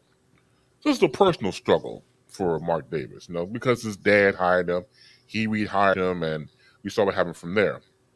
Now, watching sports on ESPN, for example, the only person that I knew that always called out John Gruden was Keyshawn Johnson. Former NFL player, does the morning show for ESPN Radio, Keyshawn, J. Will, and Max. He was the only person I saw over time saying to us, the public, Don't let John Gruden fool you. He's not the person he says he is. Now, why would he say that? Because he played for him for the Tampa Bay Buccaneers years ago. What we're looking at with all this unfolding with the racism and not only racism, he offended African Americans, the gay community, and women. So you don't like no goddamn body. You don't like nobody, period. If you're able to just go across the board and offend so many people in various times, let's look at the history, for example, of the Raiders. For someone who is racist, like a John Gruden, remember your history. Tom Flores, the first Latino coach to get you to the Super Bowl championship in 1984, also known as Black Sunday. Carl Nassib, who is a current player on the Raiders, is openly gay. When you're looking at the history of racism, for example, you know everybody come out in public, they wear a mask. They're not going to show you who they really are. And John Gruden had a lot of people fooled. Now, as a football fan, I never bought into the fact that he was a genius, that he was an X and O's guys. That old Chucky thing, that was a good PR move. It was good branding. Now, people that I liked, I thought were geniuses and game changers. For example, someone like a Tony Dungy. Let's go back in history. So Tony Dungy was the coach of the Buccaneers, was released, replaced by John Gruden, and John Gruden won with his team to get the championship and won the Super Bowl. I don't really count that as a Gruden championship because it wasn't his team. He inherited that team. So I also found out, well, I don't buy this whole thing that he's a genius. He just happened to be a right place, right time situation. Late Al Davis hired Art Shell, an African-American who played at an HBCU as head coach for the Raiders. I was once asked a long time ago, how would you describe the battle for racism and how do you fight against it? And I said, to fight racism is the never-ending battle. You had to fight. It's not going anywhere. Obviously, we know that we're not born this way. It's a taught and learned behavior pattern. Now, either you denounce it or you embrace it. There is no middle ground. The Las Vegas Raiders owner, Mark Davis, actually broke his silence on Gruden and said the following, and I quote, "I have no comment. Ask the NFL. They have all the answers." Now, what in the hell is that? That makes no sense whatsoever. You paraded your quarterback and your GM, what's his name, Mike Mayock, to make comments, but you don't want to make a comment because what are you pissed that you had to fire John Gruden? Or maybe you two are like-minded, or maybe you two are racist in the same pot. This should not be a surprise, but it would make no sense if Mark Davis did not fire him, especially when you had the NFL saying end racism and Black Lives Matter, promoting that. It would have been an uproar. You probably would have had the players go on strike. So he had to go. But you had to do your due diligence and realize it's just nothing new. Racism is still going on before John Gruden, after John Gruden. But when we use him as an example to get out the league, it is more than time to put the light on these people. We don't need them. They're not going to help us. They're going to help themselves, and behind closed doors or through emails in this situation with the Washington football team investigation that he was going through, that they found all these emails about Gruden racism, you have to continue to fight. And also know your history. Because again, from organization, a lot of first that hired a Latino coach in Tom Flores, that hired African-American in Art Shell. And you don't like anybody. And and the fact that you use that type of language to offend everybody across the board, I don't see him coaching ever again. I think he's done. I think he's barbecue chicken. That's it. So what we need to do is learn from this and keep fighting racism no matter where it is. But NFL, the shield, is always going on. Let me say this. That's the biggest thing that they're trying to protect in all the things that you just said. You know, you put down Black Lives Matter and you have all the helmets with some kind of statement on the back of them. And John Gruden put all that in jeopardy, especially with advertisers. The advertisers are going with the fans. And whether he wanted to let him go or did not, he actually didn't have a choice. I was a little surprised that they didn't hide. He didn't hide. Well, he did hide behind the commissioner because that's what they normally do when they have problems. But this was a role that the commissioner had to come in, because if he hadn't done it, I think the commissioner would have suggested an act of taking his team. And that would have been a tragedy based on what Al Davis has done with the Raiders from his ownership. I seriously believe that John Gruden and John Madden were two of the most awesome analysts in the booth at one time. But he sacrificed all of that with an inflated head. And sometimes we found out, even in the radio business, that inflation goes along with some radio personalities that we've met in our lives. And so when you let ego step in and you believe that you're the SHIT, is when you've crossed the line. And that's just what I think. Yeah. I think your point on. Yeah. You know, you said something, Chris, a minute ago about know your history. I can remember going back as far as Jim Brown, when he said that the NFL was one of the most racist organizations that existed. You know, he pointed out the fact that, you know, when he wanted to take a break to make movies, they attacked him. They attacked him on a major scale. And he's not the only one. That's just one famous name that, you know, that you can think of. There were other players that spoke out, you know, and even recently when Kaepernick, you know, Colin taking a Kaepernick. knee. Yeah, when he took a knee, the full weight of the NFL came down on him. And he wasn't protesting nothing that was not a genuine, real, something that needed to be brought to the forefront. And he used his celebrity as an NFL player to speak out against it. But yet the full weight of the organization came down on him. So there's still a lot of hidden racism, as you know, Tom used to say when he did that segment back in the day when he was doing his show. You know, he would point out hidden racism, you know, bring it to the forefront. You know, it's a long way from being straight. It's a long way from being right. It's a long way from being worked out with its issues. You know, so when we hear stories like this, you know, we know it's still a long way to go. But how many industries don't have racism? Just thought I'd ask.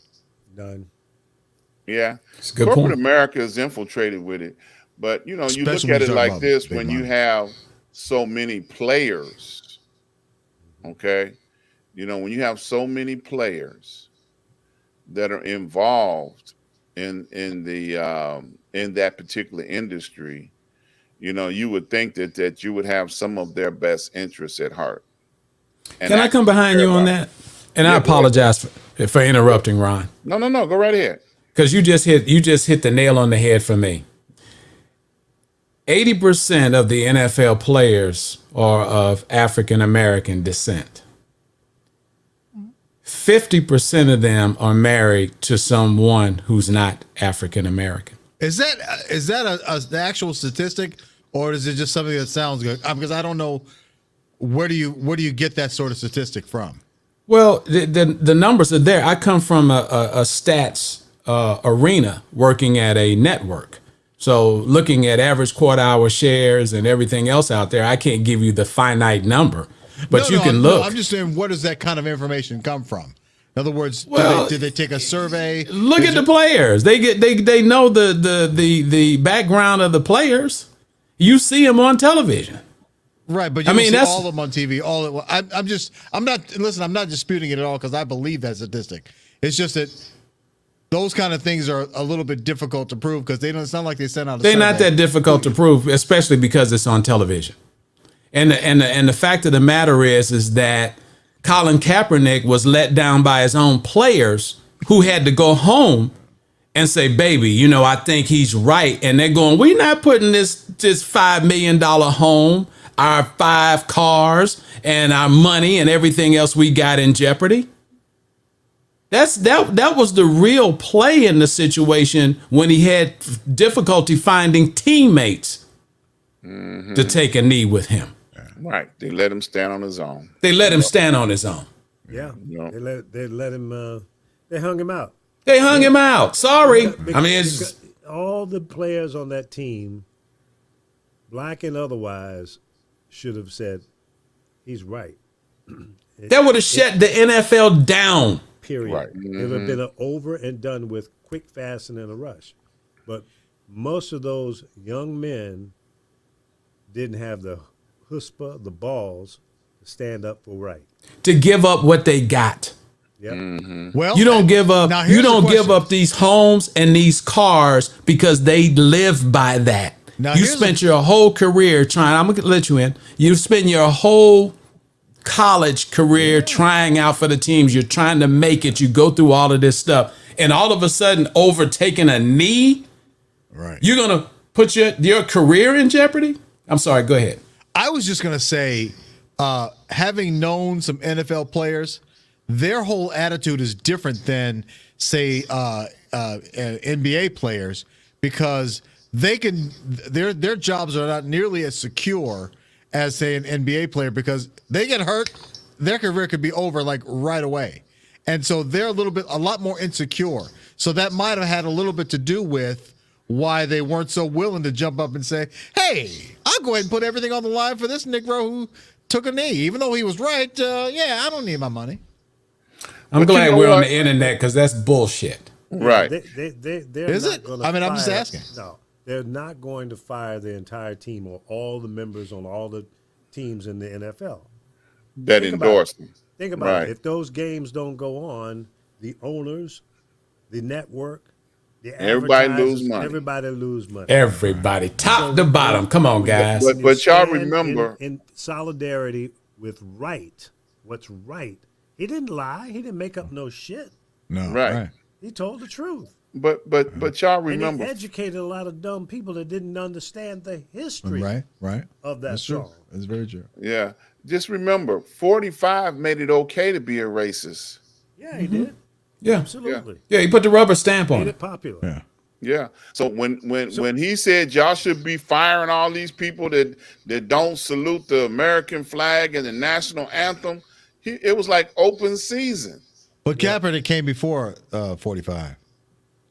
But he made it okay. So the hidden racism came to the surface. Well, that was because Bannon, you know, when they were thinking about running again, Bannon comes to him and says, hey, there's some people out there that never get any attention. And we didn't know how bad they wanted attention until January 6th of 2021. Yeah. Because anytime you scale the Capitol building, you kind of desperate for attention. Yeah. Yeah. Professor, what's your take on all of this? And we're going to move on here in a minute, but Man, yeah, y'all know how I am. You know, I don't want to be arguing too much or even discussing too much about, you know, what we should be doing in an arena that we don't own. Y'all know And that was something I was going to say earlier. Yeah. Good point. you know, I'm gonna go along with it, but you know, that's like going into celebrity worship and all that stuff. And you know, it's cool that it's cool that you are gifted and you can do this and you can do that, you know, in the football arena. But man, we need plumbers and we need Come on. we need some landscapers. We need food growers. We need a whole lot of other things. But you know how it is. And someone else is coming along and taking those jobs, and I watch them every day. Damn right. Absolutely. Yeah.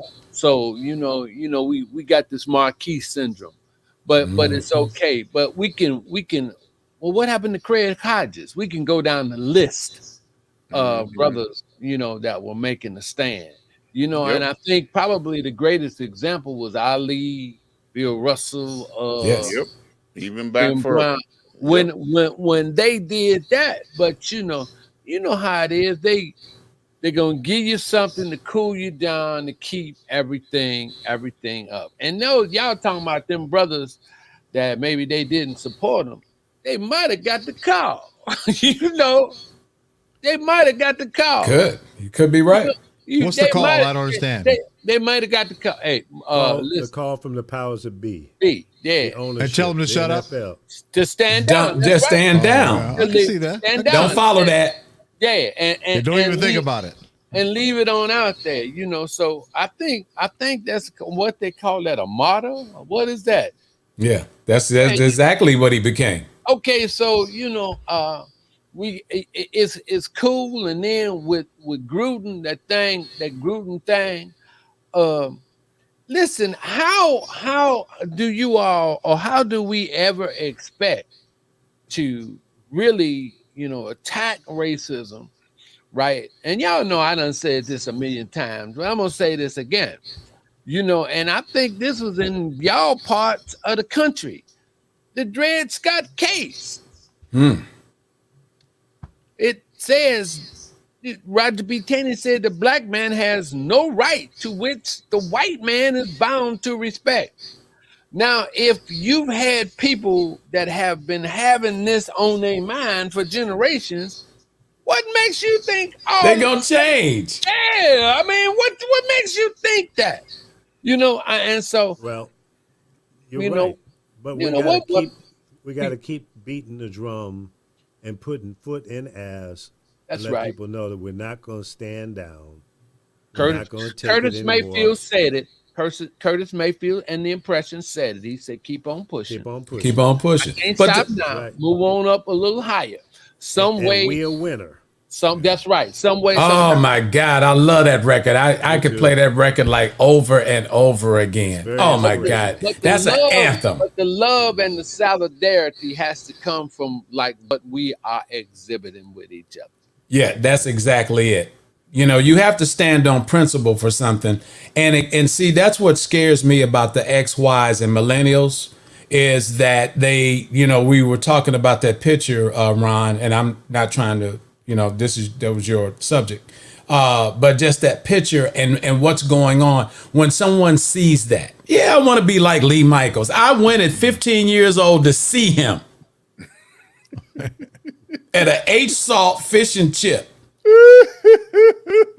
Yes, And he I said wanted that- to be like him. Driving the car, his mama's car. Driving a car, 15 years old, and if Yeah. it got pulled over, man, my dad probably would have killed my mom just for even doing something like that. Are you nuts? Hey, that's Well- a perfect lead in, Lee. That's He right. threw it out there. He threw it out there. Hey, He putting his headphones back in. Yeah, I pulled it out. I'm sorry. On that note, then let's change horses here and jump over to Dr. Ron. And Doc, I mean, you got another one of these meaningful topics. Lay it Yeah. on us. What's happening? yeah. Bring the picture up so everybody will understand what we're talking about here. This was something I ran across last week. When I saw it, I knew I had to bring it before the panel to address. It is, and I'm gonna throw this statement out there when the picture get up there. Waiting on it. Technical. Look, you're talking to a guy that got extra underwear in his car. I know that's right, brother. I know that's right. He gonna get it though. Y'all gonna be let in the loop in a minute, and I don't mean his Hanes underwear. There we go. It's coming. It's coming. It's almost there, y'all. We got all this super technology here, but it's staying in the vein of what we've been talking about. Oh, I like that picture right there. We're talking about like what the professor kind of alluded to a minute ago. We need to be able to do for ourselves. Okay. And in this picture, we're going to find it in a minute. It's coming. I know it's coming. Don't hit remove on me. Yeah. You don't see it? No, we do not. No.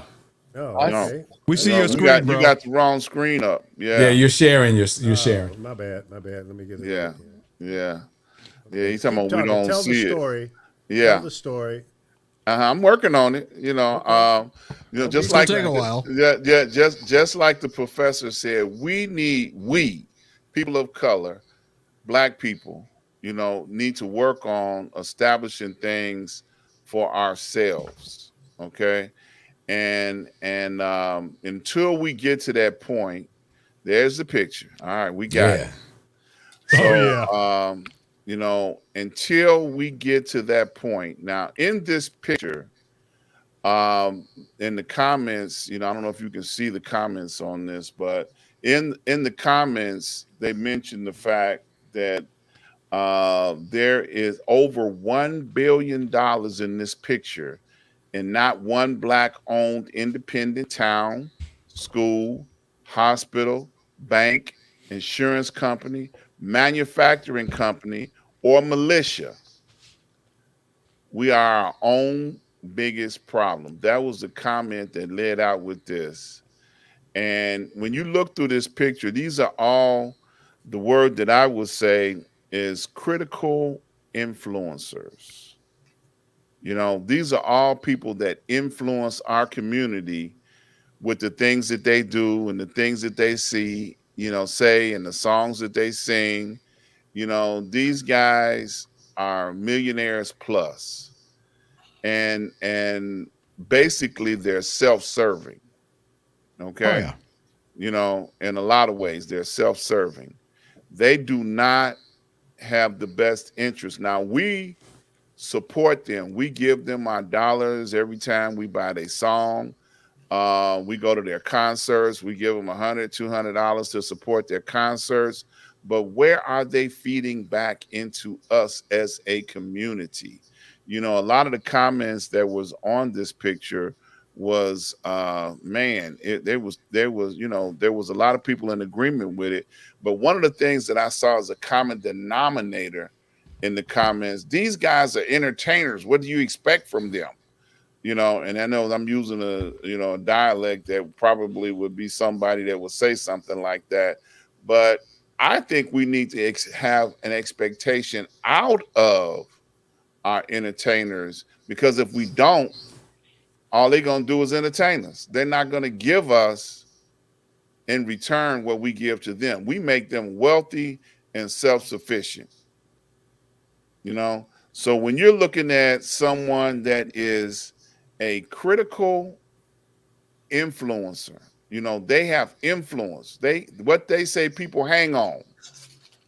Some of them people that's in that picture is responsible for sagging pants that we can't get rid of. Come on now. So I know me and Mike were talking about this early on. We got to do better for ourselves. Are we expecting too much from these guys? We ain't getting nothing.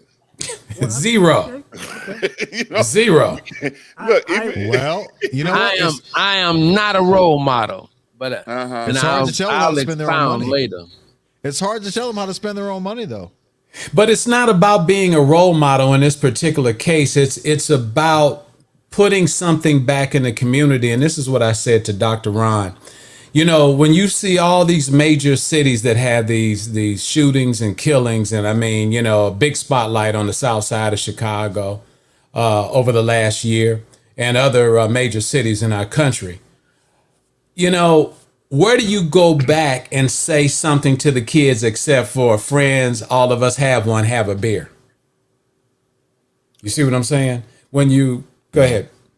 Were you going to say something? Man, the picture in it, the picture within itself, right? And I'm I don't care who's in the picture, but everybody got some liqueur. Everybody got some liquor. Yeah. Thank you for clarifying that. Everybody got some liquor. And so let's look at all the other images that we see from them entertainers that direct us to getting drunk. And how long have we been getting drunk and still celebrating getting drunk and all that kind of stuff within our culture? I mean, that's regular stuff. They just picking up off of what's already been. You know, that's the new, or or let's say blaxploitation has evolved. You understand? Obviously, because it's got social media to ride on. Yeah, check it out. Now, check it out. If you check out any of the popular TV shows, they all center around the same central thing: drinking, drugging, sex, and Not other all of types of. Not that all other of them, Reggie. Not all They of them. will That's not. fair. That listen, Buck Wild. Me and you will go toe to toe on this one, baby. We will go toe to toe on this, and I'll eat you alive. Because the most popular show, one of the most popular shows, is POWER. And what is that glorifying? One of the other ones is they made a BML. What is that glorifying? And you can go back all through a bunch of years to the 70s when they said super fly. They said the Mac, all of this stuff. And can't we do other things and sing, dance, get drunk? You know, all the other bad things. What else can we do? Show me. What else can we do? But we glorify that. We have shows We glorified ourselves. We have shows like Blackish, which shows two black professionals raising a family, the new Cosbys and all. Ain't no more Cosby shows. But Ain't I'm no saying more. that's the new Blackish is the new Cosby show. Okay, so one in a million. One in a million, right? The new Wonder Years is an all black show one in a million. on ABC. There's a one in a million. So you're gonna tell me that 10% has more impact than 90? That's what you're gonna tell me. That's what you're gonna tell me. Most of them, listen, we ain't looking at no doggone Blackish and other stuff like that. That's for other people. We're gonna look at that mayhem. Okay. We're gonna look at that mayhem. We can go down the list. The Wire. We can go down the list of all the shows that have put us in a bad light. We choose to watch them. Why do we watch them? Well, I don't. But a lot of people do. But a lot of people look like you. That's what's out there. That's what's out there. That's not the only thing out there. Since we don't have any control of the messages that we send, they use our entertainers. Who's the biggest one that's put up now? Now, Mr. 50 Cent. He's producing all these things. And making money. As far as he can, right, that's it. All he's concerned about is making money. Then you just making his point, Buck. That's what he's saying. You just made his point. I don't know if you meant to do it on purpose or if it was accidental, but that's what he been saying for the last 2.5 minutes. You just made his point. That's not what he was saying. Yes, exactly what he was saying. Exactly what I'm saying. No, I'm saying the 50 Cent is trying to make money for 50 Cent. Right, but that's what we're saying. If you make money, nobody's mad that 50 Cent is making the money. Right, if Stars wants to pay him, but at some point, you can't turn around to your own neighborhood and glorify the black mafia family, which is fictional. It's not, but it is to Stars. When you read the same news reports that tell us that we are losing, we talked about a young man that's in radio named Steve Bies. We talked about that with Roy today. His son, 37 years old, was killed in a baby mama drama situation. See, if you put all this out and you're making the money and you got the cars and you see that, I think at Khaled's last video, there's like 10 Bentleys outside. If you don't explain it, you have to explain it. You can't assume that you want people to look at you and go, oh, man, Professor Reggie, man, I'm telling you, he done made it. Yeah, maybe he has. But you got to have another side to how you got there and what you had to do. How come you're not talking to these young men about everything you had to go through? How come you're not teaching them how to write movie scripts, how to go in front of the TV executives and take your own deal? Listen, I'm not saying that these aren't valid points. I'm just saying that I think that might be a little one-sided to say It ain't that nothing one-sided. The one-sided is that we're losing African Americans. To say that everything on TV that has black people in He it. didn't say that.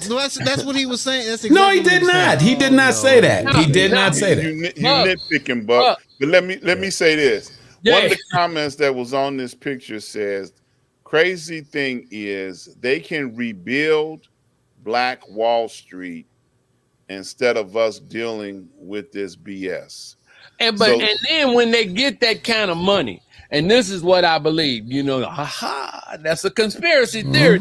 You're gonna have to go through them to tell them how you want to spend your money. And if they don't agree with you how you're going to spend your money, they will stop that money or they'll even take you out. So it's gonna be it's gonna be self-preservation that person that's getting that money gonna protect that revenue stream. I have no problem with that.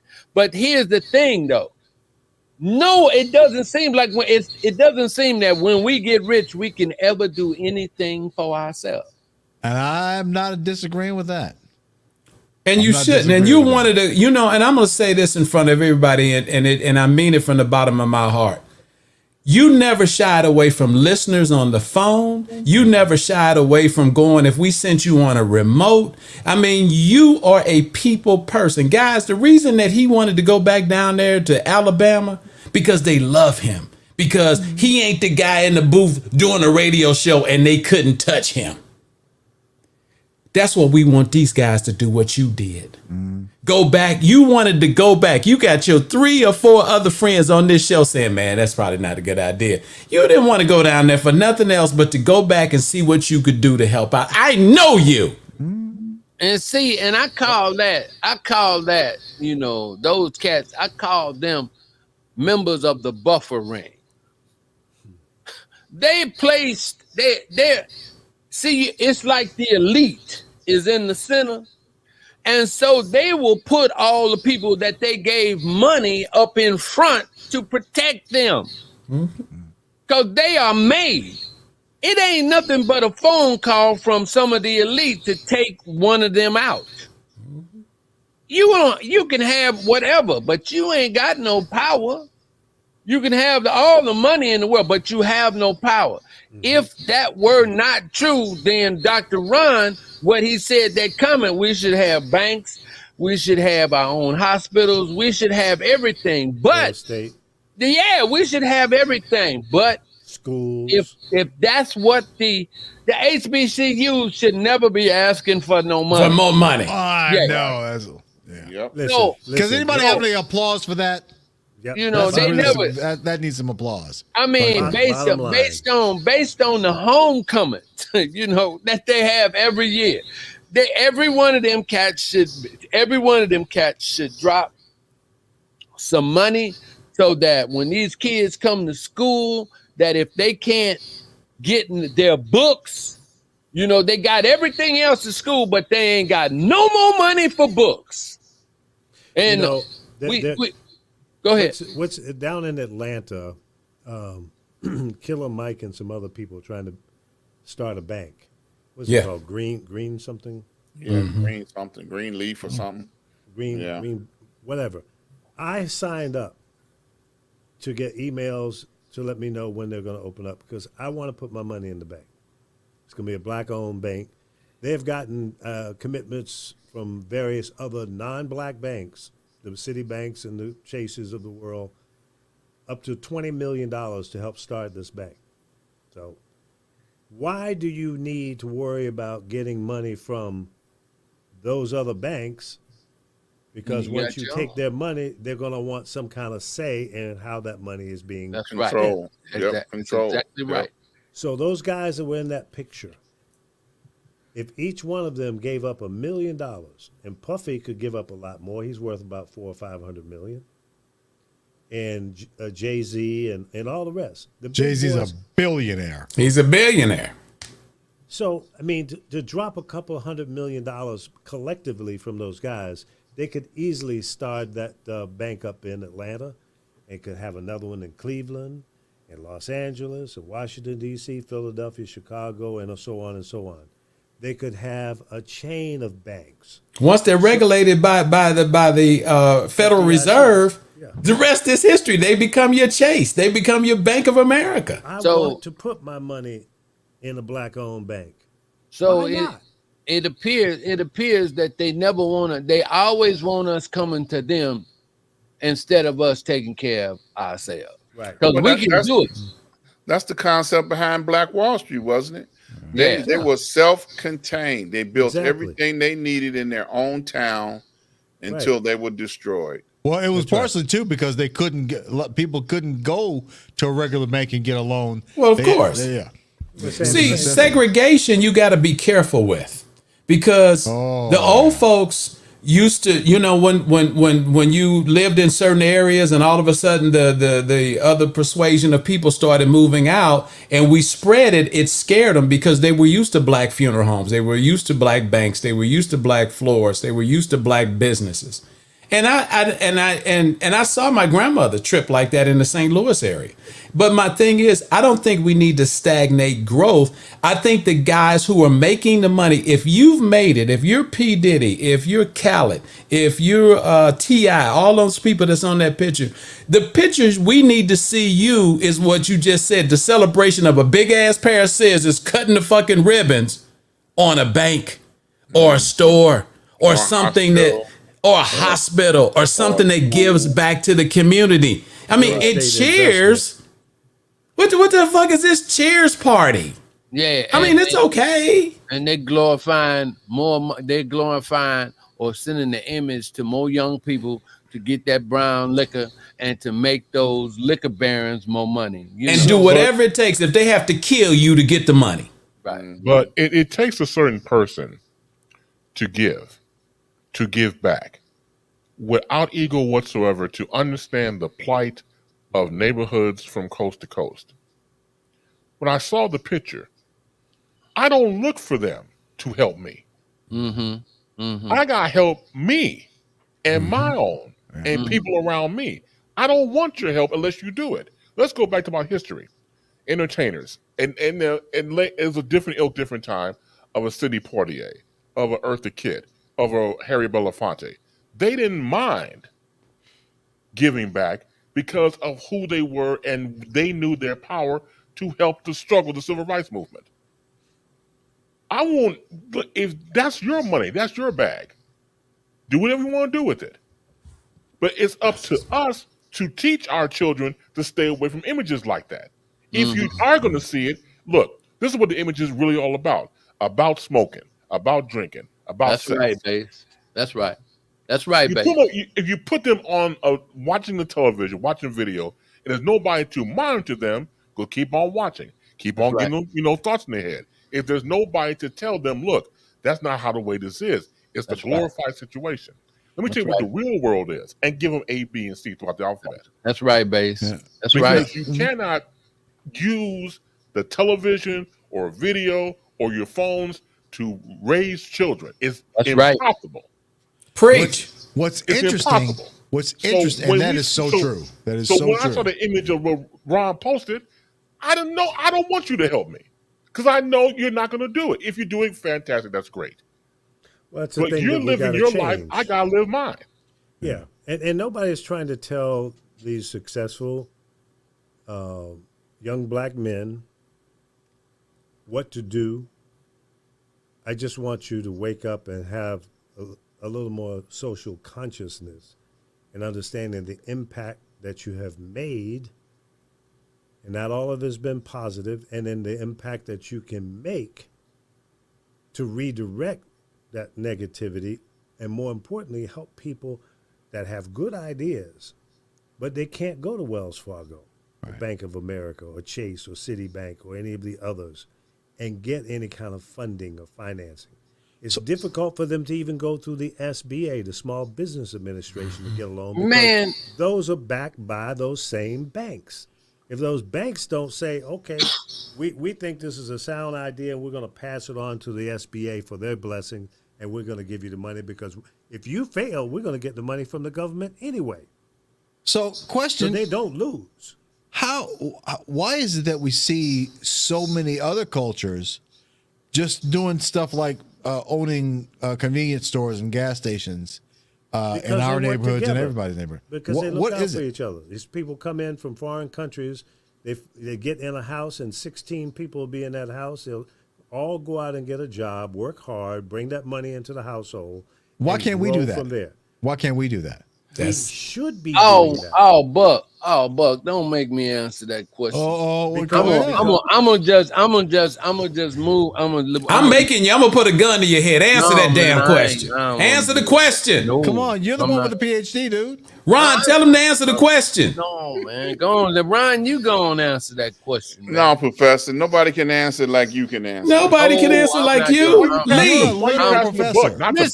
I'm calling on the program director of this show to make the professor answer the damn question. Man, listen. Professor, The worst enemy we have is I'm good. Y'all gonna make me cuss, so I don't want to answer. Cuss? What? We on the internet, damn it. Listen, the worst of the worst is within our own kind. Because everybody is the damn genius to be a damn servant to the elite. Everybody wants to do that. You willingly will sell your ass. You will willingly do that, and allow him to pimp you out. You will willingly do that. And then you will look at your own people as if you're better than them. This has been going on since the slave community. None of this shit is new. It is nothing new. It's just been repackaged and repurposed. And then they will plant the seeds in some of our own to be antagonists. Reggie over there talking that unity shit.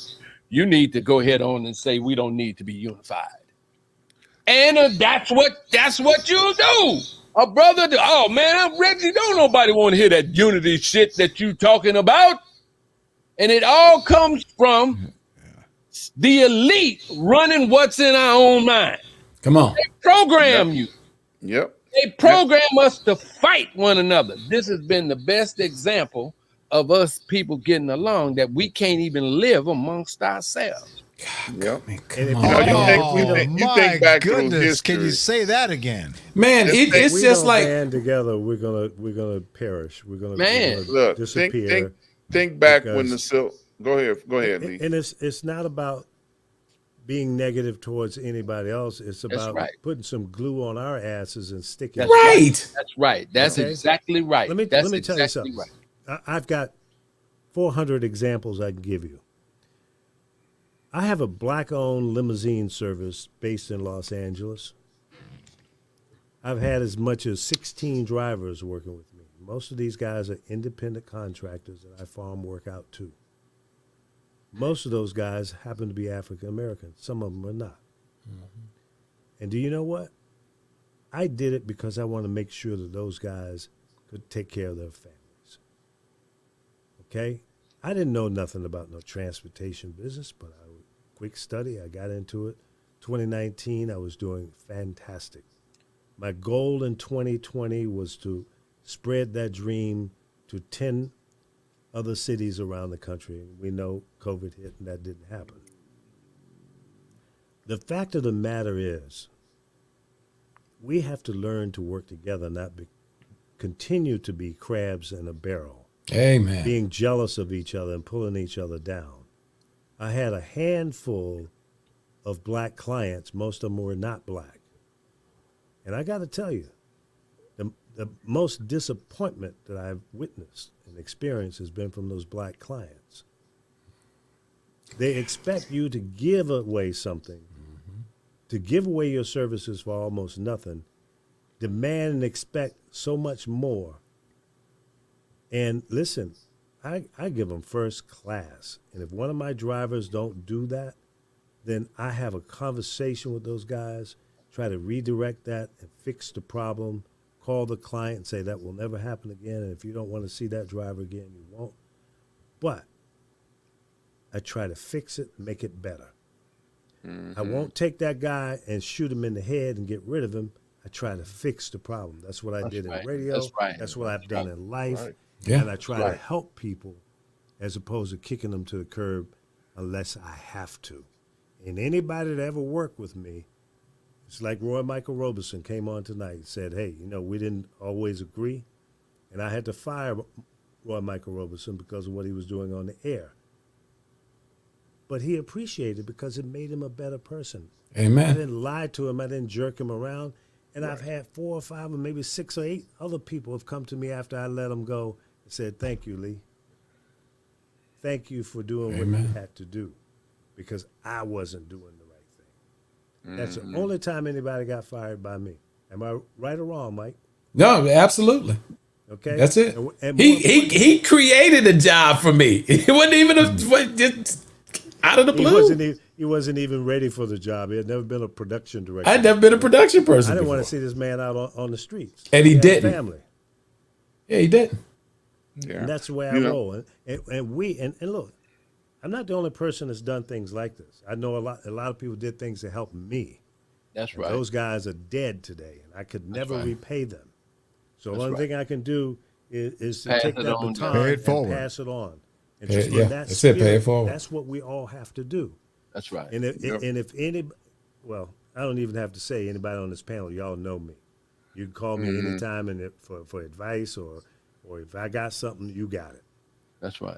And that's how we have to build and bond together and share information and experiences and our resources to the best of our ability. That's right. Amen. That's Let me right. tell you Amen. something, guys. Yep. If I had $500,000 or if I win the lottery and I win $400 or $500 million, let me tell you something. Everybody on this show right now will never have to work again. All your Amen. dreams- How all many your lottery dreams will tickets you come- need? That's right. Shit, I play a lot of on the internet. Well, listen, I can't even buy a ticket in Vegas, in Nevada, Oh, wow. because there's no lottery here. Drive to California. The casinos, that's what I do. The casinos got that blocked out. You can't buy Yeah. tickets here. That's great. Yeah. But long and the short of it, guys, is look, those guys that were in that picture, they possess power. Yeah. Yeah. They know they do. They use their power for their own benefit, and I'm sure some of those guys are doing some things that we don't media know circles. Yeah, Right, media circles. Yeah. and they're doing things to help some people. I'm sure of that. But if they did something together and publicly made public, Too much show- of an image. like Yeah. like Too much of them. what's his name, King James. He's got the LeBron school James. in Cleveland, right? LeBron. That's a good thing. And he's done other things, and there's a number of other celebrities and sports people have done some positive things.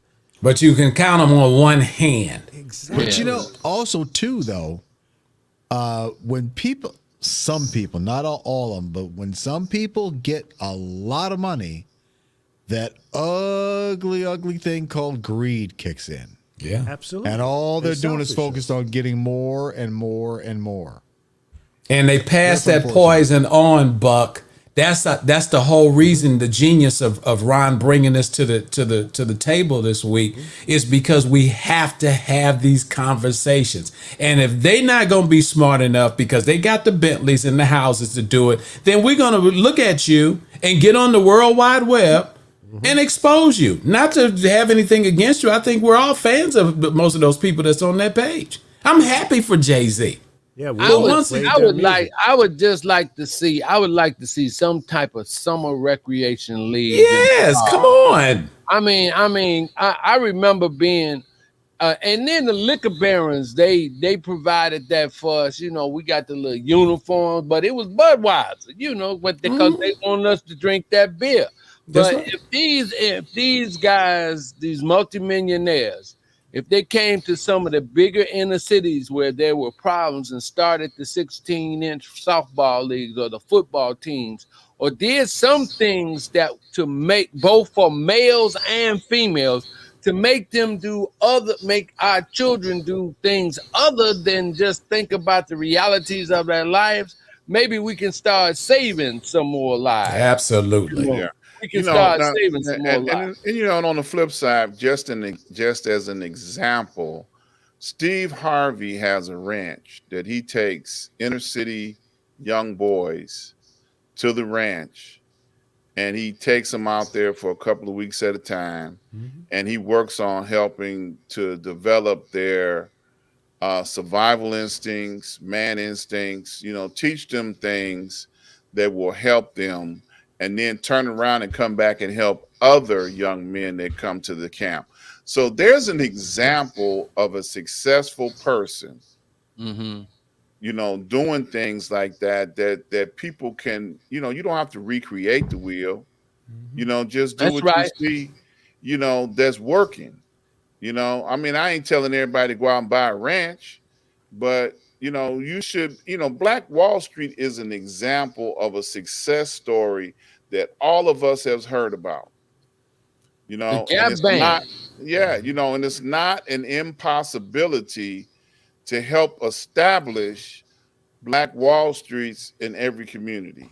But I'm going to bring something up, and you guys take it however you want, but I know that as the generations move on and new generations come up, that these younger generations, they don't really feel a sense of community and the urge to help their own communities. It gets more, and the younger they get, the more and more self-centered they get. And I don't know whether that's just age and it's not just Black culture either. And a lot of the Asian cultures, it's kind of the same thing. They kind of lose the sense of what their parents instilled or grandparents instilled in their parents and their it's society is kind of de-evolving, and it's not just with us, it's with a lot of different cultures, and a lot of people blame it on Western civilization, and it's spreading throughout the world. This whole capitalist thing is spreading throughout the world and kind of breaking societies down. This is what they say. I don't. Go ahead, Professor. I don't want to sound prejudiced, but I really don't care about that of them. I care about African American kids because we're the first people that they want to throw in jail. They get a bad, image. Going back to what Dr. Ron said about Black Wall Street, it was great of what they're doing, but it was horrific how it went down. If you don't tell that story, it was burnt down. Yeah. Okay, and if you don't take that into consideration, that because of the race we are, and we can only depend on ourselves because we were brought here with one agenda. See, you make an excellent point, Buck, but other races, Asians and Indians and Africans, for the most part today, come over here to work for corporate America, getting jobs we can't even get. Yeah. Now, the other part of it is their teaching of their youth is different. Even if their youth rebel, they don't take the loss that an African American child takes. You see what I'm saying? And so we have to really be conscious of the fact that if Jay-Z and T.I. and Khaled, I'm just naming the ones that just snapshot in my head in this picture, and you're holding up your glass and you're celebrating. I'm glad they're celebrating. They've made it. But they have a responsibility. They have a responsibility to go back and say what all of us have said in general. Okay, where's your summer youth program? Where are your programs to educate? Where are your programs? I mean, I'm watching kids walk around with notebooks, writing rhymes, praying probably on their knees, God, I want to be a rapper. Praying on this shit. Excuse me, Lord. But, the thing of it is, let's take them to the next level. Well, let's show them how to write. Let's make sure that they understand, how to speak, what words mean. You see what I'm saying? Because if it's got to start with definition. If you don't give them definition, they have nothing. I'm sorry. Go ahead, Buck. It was a comedian who said, not too long ago, and I don't remember which one, he said, we are the only culture that where kids ostracize other kids for being smart. That's what What kind of sense does that make? None. Yeah. But we can't give up on our youth because they have gone astray. Nobody gave up on us. Yeah, I like that. I like that point too, Dr. Ron. One of the things that I don't ever want to put focus on again now is this. We can't come together if we keep saying that there's a generational desire that it exists. Absolutely. We can't ever come together. And the thing is that we need to research the ways that we need to come together or bridge the gaps or put dirt in between the chasms that are between the old and the young, if you want to look at it like that. But we won't be able to stop it if we keep bringing it up. I want to listen to a young person, whatever they have to say, and I want to use my wisdom. I want to use my wisdom of the life that I've already had to share with them. Because when a young person, when I was 40 and I would talk to a 20-year-old, I say, well, I've been 20 twice. Mm-hmm. So now I tell the young people that I've been 23 times. Mm-hmm. And so I've had these experiences, not discounting yours. But the thing about life is, how do you learn from the experiences that you make? How do you learn? And what are you going to do after you experience these things? One of the biggest that all of us on this panel went through, when we was 18, 19, and 20 years old, we thought we were the immortals. Yep. Yeah. We had no vision of where we are going, where we are today. None of us was thinking about that. Not at all. There are other cultures that teach, you plan for the future today. I had a brother of mine when I first went into the post office. He told me, he said, man, just put $10 away. Don't ever touch it. Just Every keep time putting you get $10. paid. Yeah, just put. And I was buck wild then. Oh Lord Jesus! It's your father. It's your dad. You are the father. And the first thing I said is, man, that old person. I was the first thing I said. And then now, 50 years later, I wish you had done it. I wish I had done it. Yeah. So that chasm, if we could just put it, we just got to figure ways to make them want to eat it. Because the only thing they want to eat now is DJ Khaled's 6 Bentleys and P. Diddy's 7 yachts and whatever all that glitz and glam.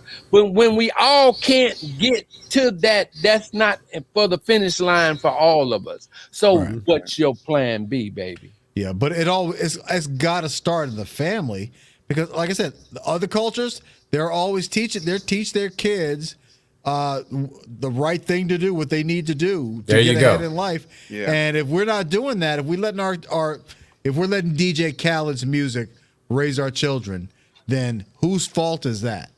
Yeah. I mean, you're not going to get an argument for me. Go base. And let's make this perfectly clear. Everybody that's watching and listening to this is the following. We're not anti anybody else. We're just pro our own. That has to be defined. Amen. Amen. We love our people so much, we want to embrace and put our arms around them and help them because they don't know where they're going. There's nobody around to say this is right and this is wrong. I want to My help. maternal. I'm sorry. Go ahead, Lee. I want to help, and I would hope that all of us would want to help the next young person become the next Barack Obama, absolutely. or the next attorney general, or whatever you want to be. I don't care what it is. If you want to drive a truck, damn it, I want to help you get your first truck. Amen. I want to make sure we can wrap people around you that know that industry. Put your arm around that young person. Hell, I see on the internet all the time a 13-year-old, driving an 18-wheeler. He ain't supposed to be, but he's doing it because somebody allowed him to do it. Straight off Gave the him an farm. opportunity, a chance.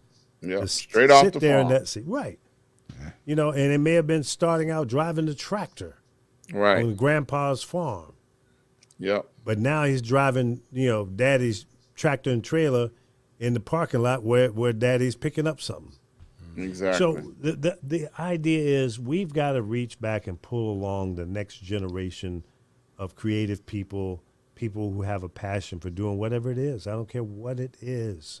I love Plumber, this. electrician, or whatever. Yeah. I love this. What Jed said. Yeah. I pray that in my lifetime we get to a point where we focus on our universal humanity as a society. Maybe then we get past the age issue and see our commonalities. Amen. Amen. Now I got to say this. A couple of weeks ago, Professor gave us some words of wisdom about listening to the young people. You got to listen to them. So I took a page out of his book on my show, Ask Dr.Ron show. I brought in some hip hop artists like 2 or 3 weeks in a row.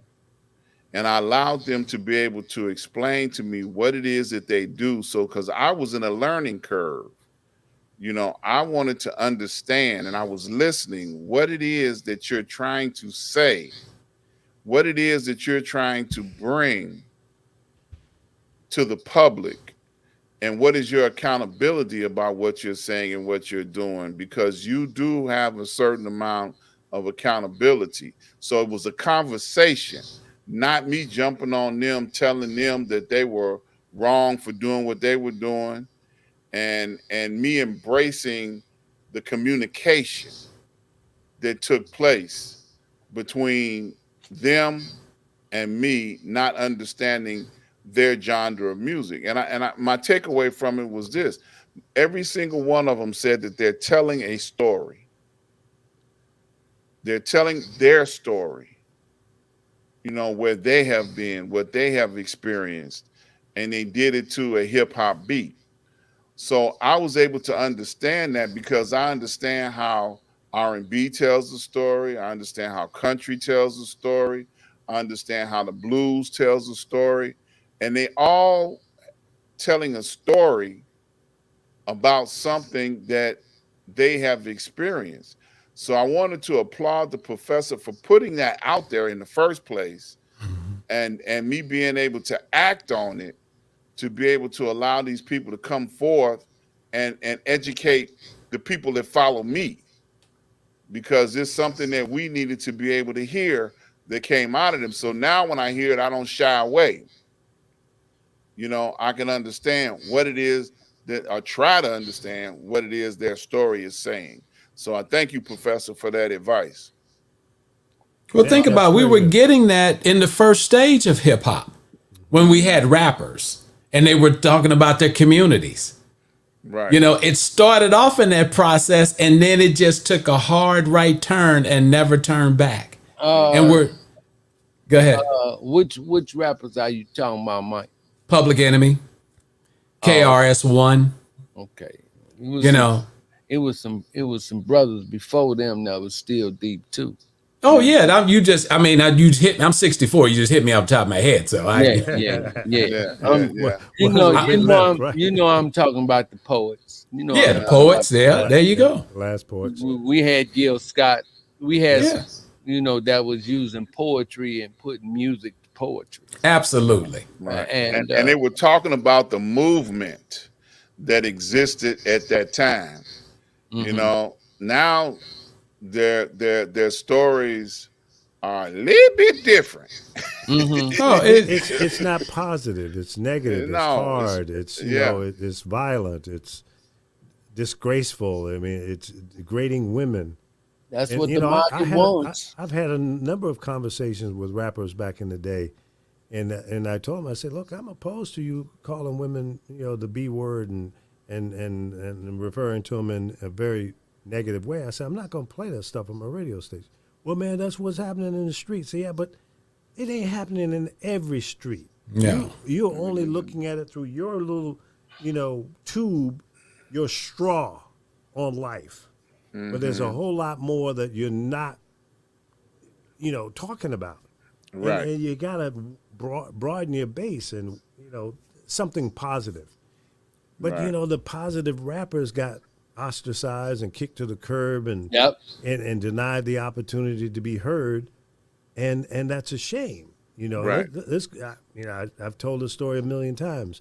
MC Hammer had opened up the door for all of these, rappers because he had put together a Vegas, New York Broadway type show, which was With his own jet.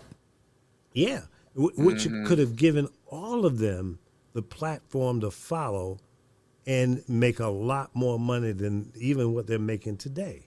I mean, if it wasn't for him, listen, this guy had a military background. He was very disciplined. All of his dancers and singers and stuff on stage with him, they rehearsed like crazy. Turn this mother out. Yeah, And choreographed. it was perfection. Yep. And that's what people will pay to see. If you look at all of the top plays in the world, all of the top performers, J-Lo is back in Las Vegas and Celine Dion. You look at all of the top-notch professionals, they worked hard at it. But how many rappers, gangster rappers, have had an opportunity to work 6 months, 8 months, or a year, or 2 or 5 years in Las Vegas? What? I can't hear nobody say anything. They bringing the wrong energy. I'll say something to you. That's the problem. It's not gonna happen. It ain't gonna happen. They're not bringing that energy out there, and the thing. Look, they don't want that on the strip. Are you Right. crazy? Exactly. Please. Exactly. So Yeah. back in the day, when the Rat Pack owned this town, Las Vegas, The hotels and casinos. exactly. They that kind of performance owned this town. People came here, young and old. Now Family the show. young people that are coming here today, they're going to the discotheques, and spending $150 for a bottle of champagne with sparklers in it and all of that. That's Discotheques. cool. Yeah, but I mean, I've heard that's that cool. in a long time. But Lee, hold on a second. Hold on a second. Bullshit, man. Lee, I hate to interrupt, but you just don't skip over this little part. The gangsters did their where they do it. Vegas at that time was the desert. Yes, They wasn't doing it in their neighborhoods. That's right. In fact, the gangsters had a saying. Have you ever heard the saying? We're gonna 86 him. Yeah. You know what that means? Well, that was the end result. But they would take him 8 miles outside of Las Vegas and bury him 6 feet deep. There you That go. was the 86. Yeah. See, they didn't do that. They didn't do that in their neighborhood. Wait a minute, y'all. Y'all gonna let Lee get away with knowing that? Hey, Ron, didn't I just tell you he was a gangster earlier? You go try to see Lee in Las Vegas, and you ain't gonna see him. Okay, it's not gonna happen. I did okay? get that from a real Y'all- gangster. So Yeah. I'm Look. just Y'all saying. gonna let Lee get away with knowing that? I had already made that point earlier. I said hey, that's how they roll out there. Okay, What's funny about that is And he 8 the miles driver. with the limo company. 8 miles out from the strip, people live 8 miles out now. That's not Now. the Yeah. desert, right? Yeah. You got to go 40 or 50 miles out now. Oh my God. So the people that were killed and buried out there, somebody's got a house on their head. On their thing. But my point is, Lee, they didn't do it. See, we go and tear up our neighborhoods. We don't go build up our neighborhoods. No. And that's where if you got 100 million, it's like down here. I'm in Roy City, Texas. I'm in the country. Okay. I'm 45 minutes outside of the Metroplex, Dallas. And everywhere you go, 175 acres for sale. 67 acres for sale. See, they lucky I don't hit the lottery because I'd be buying all them little spots up. Absolutely. I got an idea for all of them. Oh yeah. But see, here's the thing. If your net worth, if your cash flow, your liquidity is $500 million, you got $500 million. You got all the other luxuries in your life. You are straight. You paid for your Rolls Royce, your house is paid for, your kids' colleges is all taken care of, and you got $500 million sitting in the bank. All you have to do is Greenwood Bank, please open up. Killer Mike and the former mayor down there, and this guy Ryan Glover from the TV network. What is it called? I was just reading it. Anyway, make a long story short, if people will pool their monies together, if you had $500 million in the bank, you could easily take $25 million and give $1 million to 25 good ideas of African Americans, men, women, that have good, sound ideas and invest in them. Okay, take your piece of the deal, who gives a damn, but help these guys get a shot to make those dreams come true so we can grow wealth. If you could fund 25 businesses and get them up and running and they can hire people, guess what? That helps the economy. It helps build neighborhoods. It keeps down crime. The password is networking. Yeah, and that's the concept behind the Black Wall Street. People use that as a catchphrase right now. We need to get back to what we had in Black Wall Street. And there are people that'll take bus trips, plane trips over there to see where it once was and try to bring that back to their communities. I can remember as a kid, and Reggie's older than I am, he gonna remember this too, when 63rd Street was a thriving Black community for business. 47th Street was a thriving Black community for business. 79? Yeah, 79th.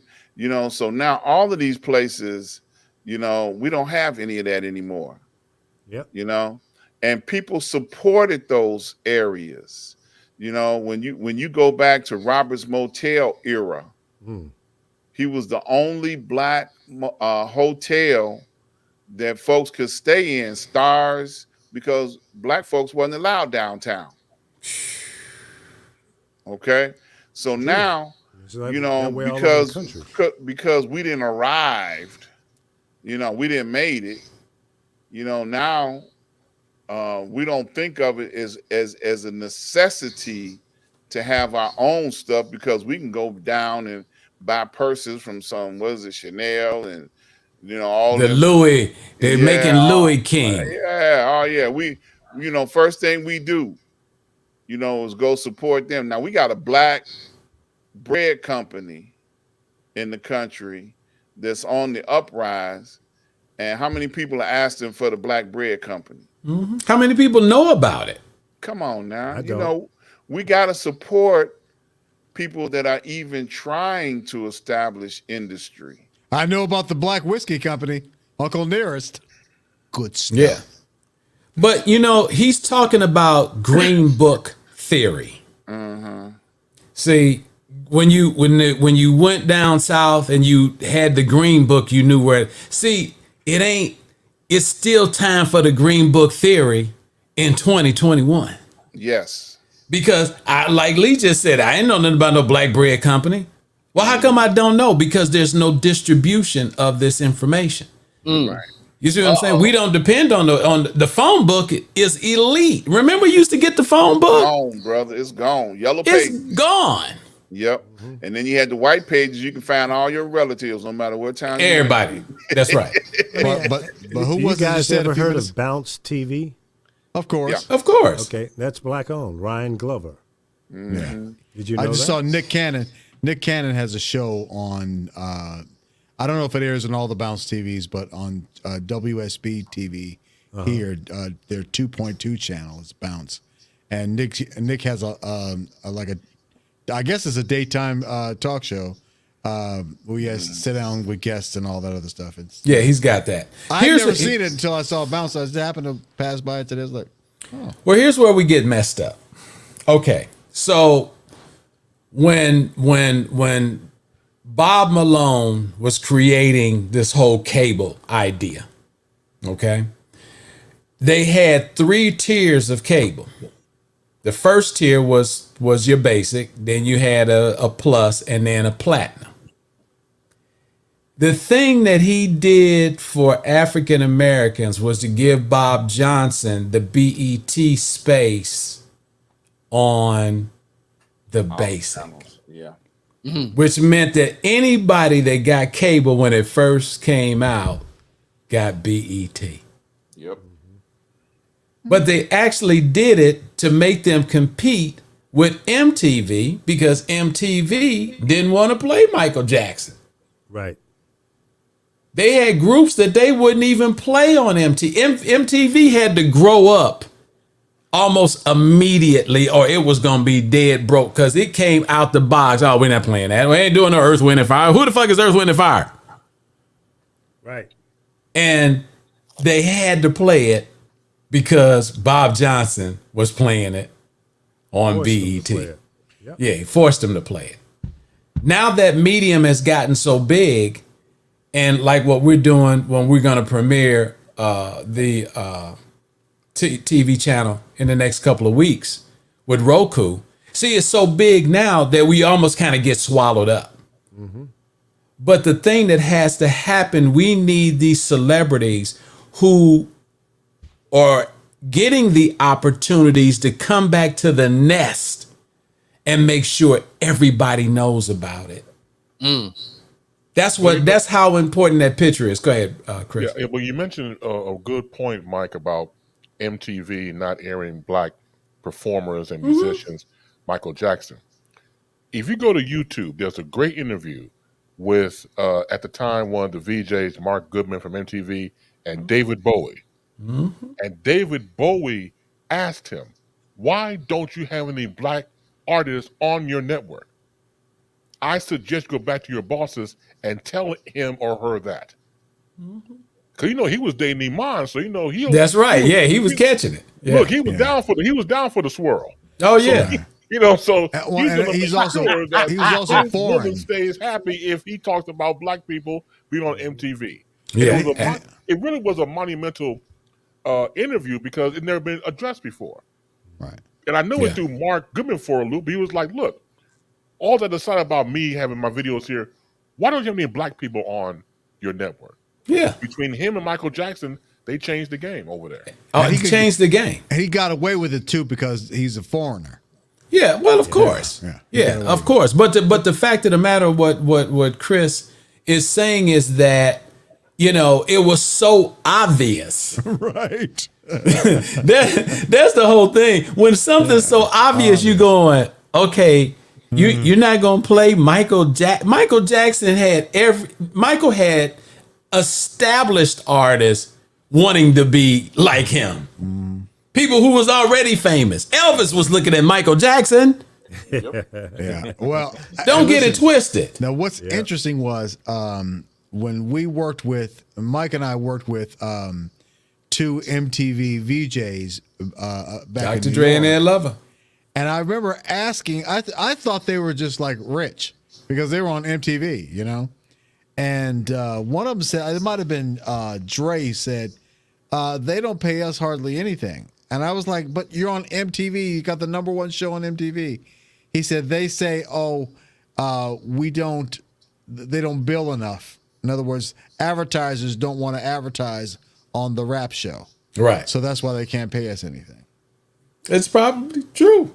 Yeah, I'm sure there was some truth to that, but But I'm saying maybe that was why was internal failure there, and they didn't bring in some black people that understood the product that the white sales staff didn't know how to sell. But I'm saying that might have been their excuse. Can you see my air quotes? Their excuse for not playing anything black because they didn't want to be considered a black network. Well, they didn't think MTV wasn't thinking broad enough to understand. At the time that cable television hit the cities, you had to do bids.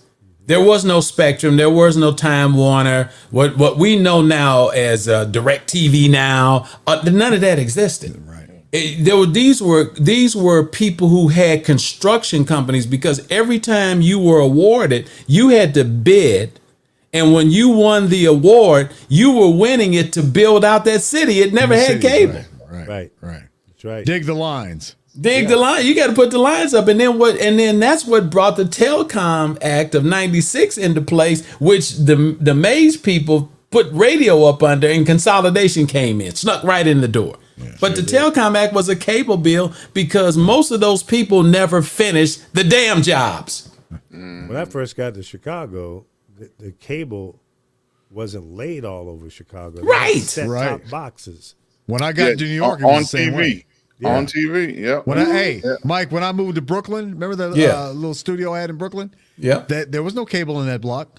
I had to have one of those things on the top of the roof that would aim straight at the Empire State Building, and that's how I'd get my cable. Right. It's like that's 30 exactly channels. it. That was it. Yeah. Wireless. They called it wireless cable. Right. There you go. Exactly. Yeah, and you know those it was terrible too. Terrible. Yeah, those cable networks, like Lee just said, they didn't have the right people selling the programming, at all. So, but the one thing that did happen, like you say, those VJ jocks, they got popularity that they were able to parlay into other things. And that's how they gained their notoriety and they established themselves. I know I worked with many of the VH1 producers. One show that they were working on, and they worked for VH1, but they were out on the road doing Girls Gone Wild videos. Oh, wow! That you know how much they made money they were making in New York. And who made a lot of money off them videos? Man, look, the guy who owned that brand went to jail in at least 2 states. They got him in New York. And the underage thing, was that what it was? Well, they claimed it was underage. Okay, but some of the girls said that they didn't give their consent to be videotaped. That was another issue. But before you could Kardashians didn't worry about it. Right. Before they got on the bus, because they did a lot of videos on the bus. Right. You had to sign a release, and you had to show an ID. So, and I know a bus driver that got slammed because he came on the bus. A lot of fake IDs too. Yeah, that's true. Yeah. They banned them from coming in Chicago. They stopped them at the border. You are not allowed to come into Chicago and do anything. And what's so funny, you think about those kind of videos, and you see all the late night commercials and stuff. And now all that is just, that kind of stuff is freely available on the internet and 10 times worse. Yep. It's crazy. Yeah. But it doesn't look worse to them because it's a part of our system. Yeah. And it's become socially acceptable. Yeah, that's what I mean. Yeah. It's socially, tits and ass, no problem. Buck Wild, do you want to talk about the daily dosage of aspirin? You know what? It was just a quickie. The research just came out, some study they just did saying that they're starting to rethink or change their recommendation on taking a daily aspirin every day. And I take a little baby aspirin. My doctor just happened to mention one day, he's like, it's not a bad idea, even though you've never had a heart attack before, which is what they were recommending it for. Is like, it's not a bad idea for everybody, at least especially men, I guess, of a certain age, to take a daily aspirin, a baby aspirin.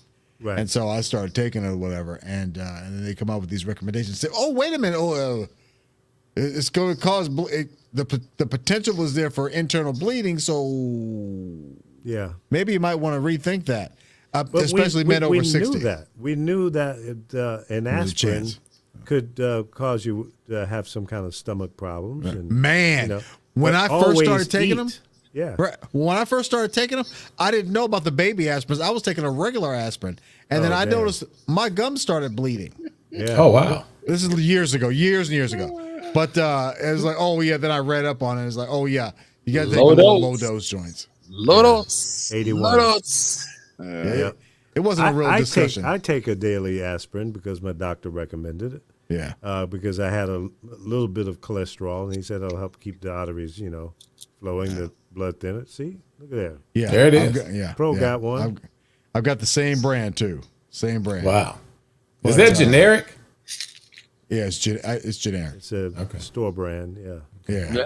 But I mean, Same thing. I have the high cholesterol, high blood pressure, runs in my family, so I take medication for that. But you know what? When I had health insurance, I was taking Lipitor. I was taking Crestor. Crestor was like the Rolls Royce of cholesterol medicines, and it worked better than anything that had ever come out before. And then I lost my insurance, and that stuff was super expensive, right? Yeah. So A lot I went. cheaper now. Yeah, I went to over to Lipitor. Lipitor has never ever gotten it down to where it needs to be, and I'm scared to take any higher of a dosage because that'll screw up your kidneys. Yeah. And so finally, I just found out the other day that Crestor's got a generic out now. But Right. at the time when I first started taking it, they didn't have no generics. Yeah. And it was like 2016 they came out with a generic. I'm like, I'm going to Crestor. Yeah. And I just ordered some like last week. So, and I get my meds from healthwarehouse.com over the internet, and they're so much cheaper. For the generic Crestor, 40 milligrams, it was $226 for a 90-day supply. Wow. Guess how much a healthcare warehouse was? $26. $26. I'm like, screw CVS, okay? Yeah. Oh yeah. I'm like, really, CVS? You got to shop around Really? for your drugs. That don't make no You sense. shop around for everything. But it's just, what pisses me off though, I guess because there are only so many of them, that the one I use, healthwarehouse.com, it takes them forever to process the damn order. I mean, Where are they located? Kentucky. Frankfort, Kentucky, maybe the capital. I can't remember. Somewhere in Kentucky. But I'm just like, can you guys get on your J, please? I mean, sometimes I'll call 2 or 3 times. Oh, your order's processing, sir. They're probably getting it from a foreign country. Let me ask a question. Yeah. It's sitting out on one of those boats out there off the coast of Los Angeles. Yeah. What are you saying? Let me ask the question. Should we get alarmed every time, come out with a report saying that something could maybe almost, if about anything that they report, like the aspirin they're talking about in this case, should we get alarmed over this report? Well, is it alarmed or because they're basically revising their recommendations? Should we just not listen? Is that what you're saying? I mean, I don't know. Well, that's why I'm asking the question the way I'm asking it, because our doctors who have been, personally taking care of us, they get the reports too. They get them before the public does. Right. And if But they're not, what do doctors do? They practice. Practice. I got you. Okay. Yeah. So these reports that are coming out, they can cause a mass panic and an alarm. But is that something that we should, really overreact to or react to? Not maybe even overreact, just react to. Should we? Well, I think it should be, each report should be weighed by you and your doctor together and make a educated What's best decision. for you? Yeah. Because like okay, at my age, I'm 71. I have a little bit of a cholesterol problem. That's the only issue I have. And I was on no cholesterol medicine for a number of years. And when I finally went back to the doctor, because I took myself off, I didn't like the side effects. And he says, well, what medicine? I don't see any medicine here in your chart. I said, I don't take it. He goes, well, what have you been doing? I said, I stopped eating certain things. And at the time, I was exercising more often. He says, well, the exercise is what did it. Because and what you eat too. No, you know what? Dietary cholesterol has nothing to do with it. Your cholesterol is made by your liver. So the what do you call it? The diet. I was shocked to find out too that. Well, yeah, there's good cholesterol and bad cholesterol. Right, but dietary cholesterol has nothing to do with your high levels of cholesterol or low levels of cholesterol. It has to do with whether or not your liver is making too much of it. Right. Wow. And that's what the medicine does. It tells your liver to slow down. Strange, I know. Yo, liver, slow down. Slow down, liver. Well, whatever it is. Look what Jazz said. Put Jazz comment up.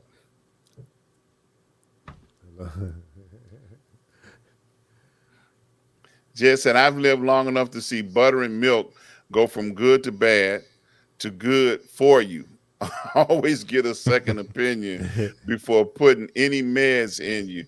And that's kind of what I'm alluding to. I agree. You know, at some point in time, aspirin was, the greatest thing since melted butter.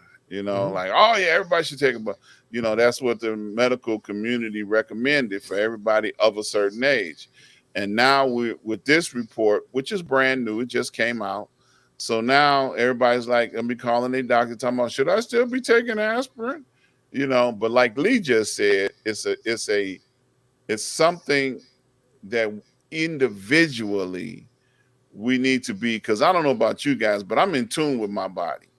I kind of know, where I'm at, what's going on. I see you laughing over there, Buck. I just thought it was a little funny, a little jokey. Yeah, I know where you're going with it. But, even sometimes I don't even agree with my doctor on some of the things that she says, because, yeah. Oh, yeah. My doctor's female too. Mine too. I had a female doctor once. She was hot too. Here we go. I was like, I can't have you as my doctor, especially when it was time to get that prostate exam. I'm like, I knew you was gonna go there. It literally happened. She said, "Come on." So you would rather have a man do a prostate exam on you? I was just like,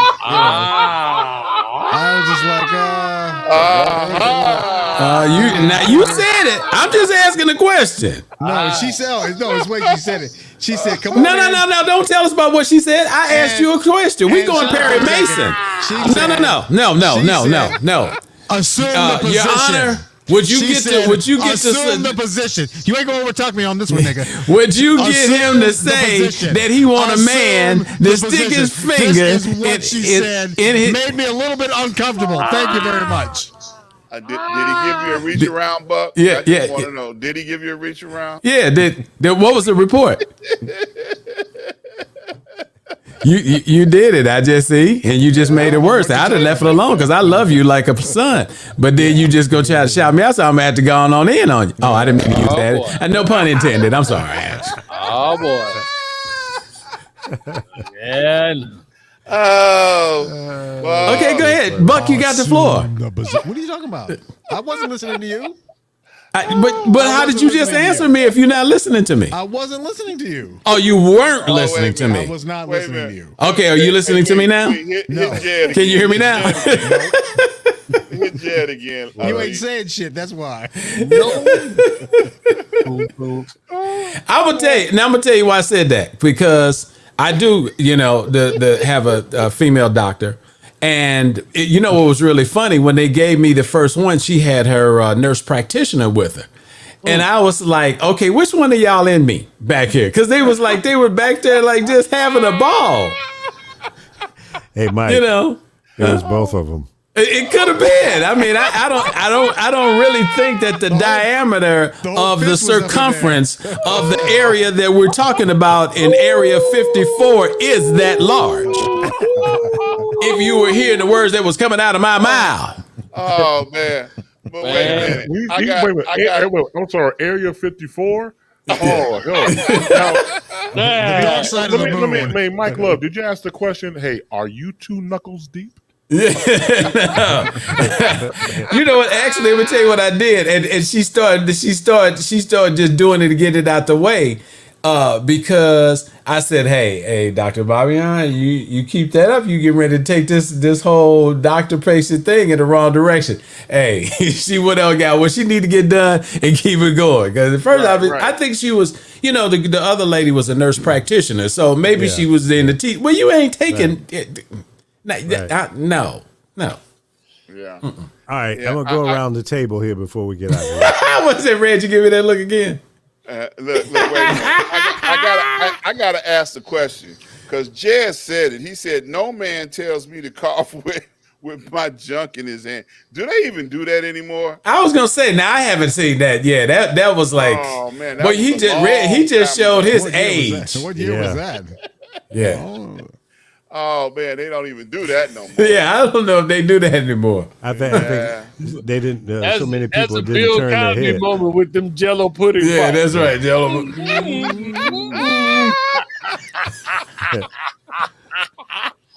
Okay, I'm gonna go around the table here, and this will be the final question of the night, because I think it'll drag on at least 14, 15 minutes, but Hopefully not. it probably will. I'm gonna start with you, Dr. Ron. Yes. Have you ever had a Brazilian? I can't get it out. Oh boy! Oh, here come the dirty man. Brazilian butt wax. Right? Have you had that? Never. Okay. Would you? Would I get it? Never. What about you, Professor? Wait a minute now. I'm in the dark. I'm not that intelligent. What is it? Okay, they put this Hold on a second. wax. Really, Reggie, you don't know what a Brazilian wax is? Absolutely. I'm from the GHETTO. Okay, so what it is they put this wax on down in your private area and snatch all the hair off your balls. Oh man, I ain't let nobody get down there, man. Get out of here, man. I ain't going. You knew that was going to happen. You knew he was going to say that. You got to be sure and describe it as hot wax. Yeah, it's very warm. Okay. What about you, Buck? I might. It depends on how fine she was. That I was doing it for. I have Y'all not. always said he was from San Francisco and he had problems. Y'all always said that. Well, I have not, so I'm going to move over to Chris Bass. Chris, what about you? 2 words. Hell nope. You don't need to elaborate any further, I don't think. What about you? What about you, Lee? You ain't said about yourself? No, I said no, I have not. So, you have not, would you? No.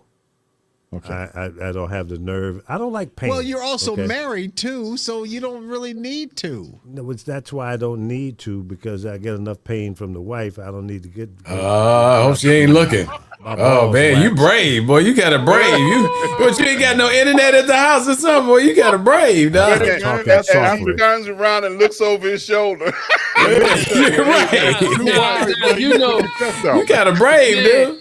Man, now Lee. Now I would have loved to, like go back to the Groucho Marx, and when you say the secret word, man, pain from the wife. That bird came down. Right.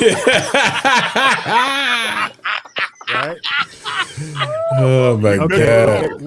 What about you, Mike? Yes.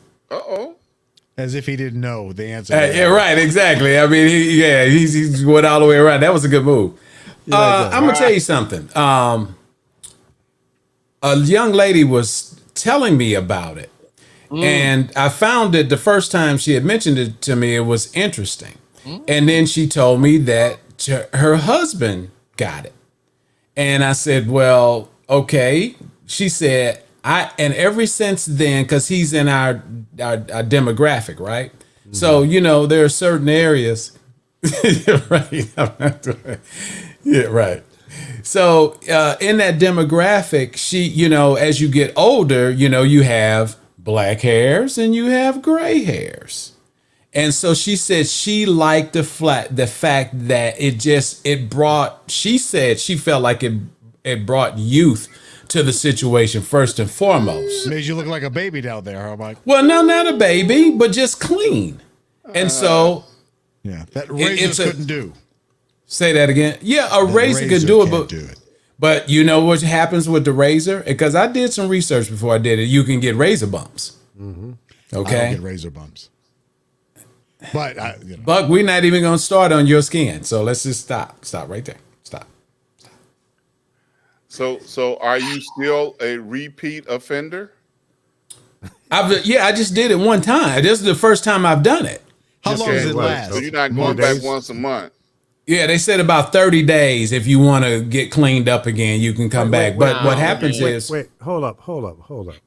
Ron, you're asking questions like you've experienced this before. I mean, no, I'm interested. He's like, well, shit, Mike did it.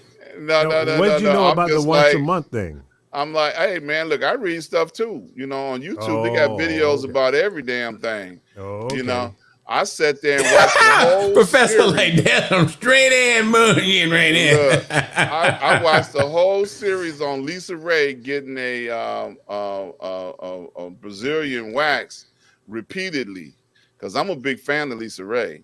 Oh, and yeah. She was sitting there getting that thing snatched off of her, and I was like, this is the closest I'm gonna get to seeing it. Oh, now it's gonna make you hey, I was like, oh, because Oh, hold on a second. So you haven't described, Mike. You have not given the play-by-play of how much it hurt.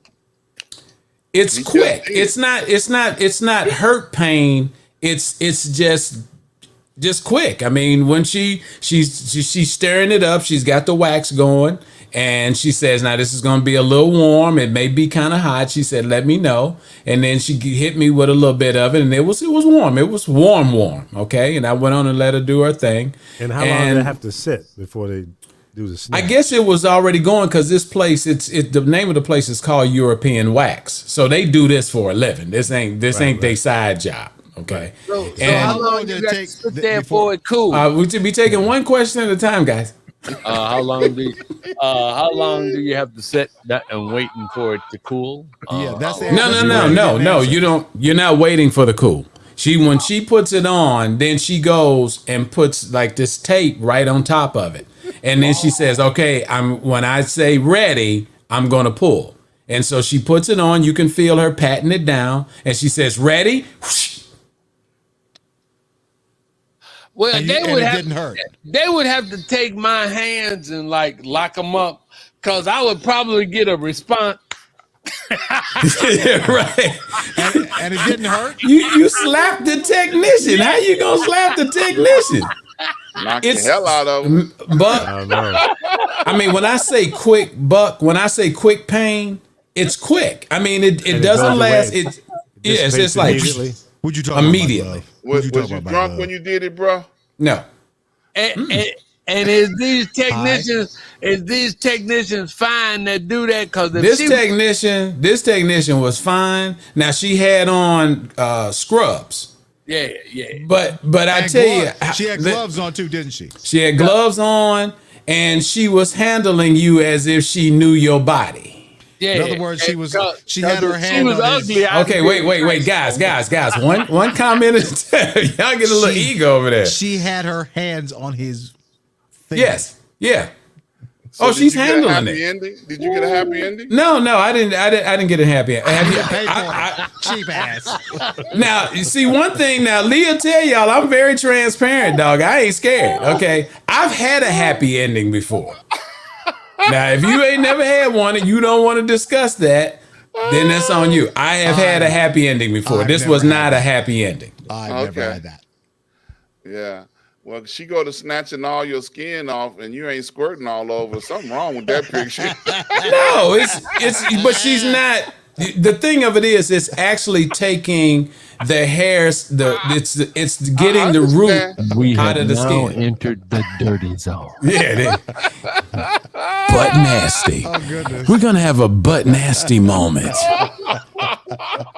Bass, you ain't crying. Bass, you not crying. You got the glasses on. You don't never see Bass take his glasses off. Bass, you not crying. Bass is crying.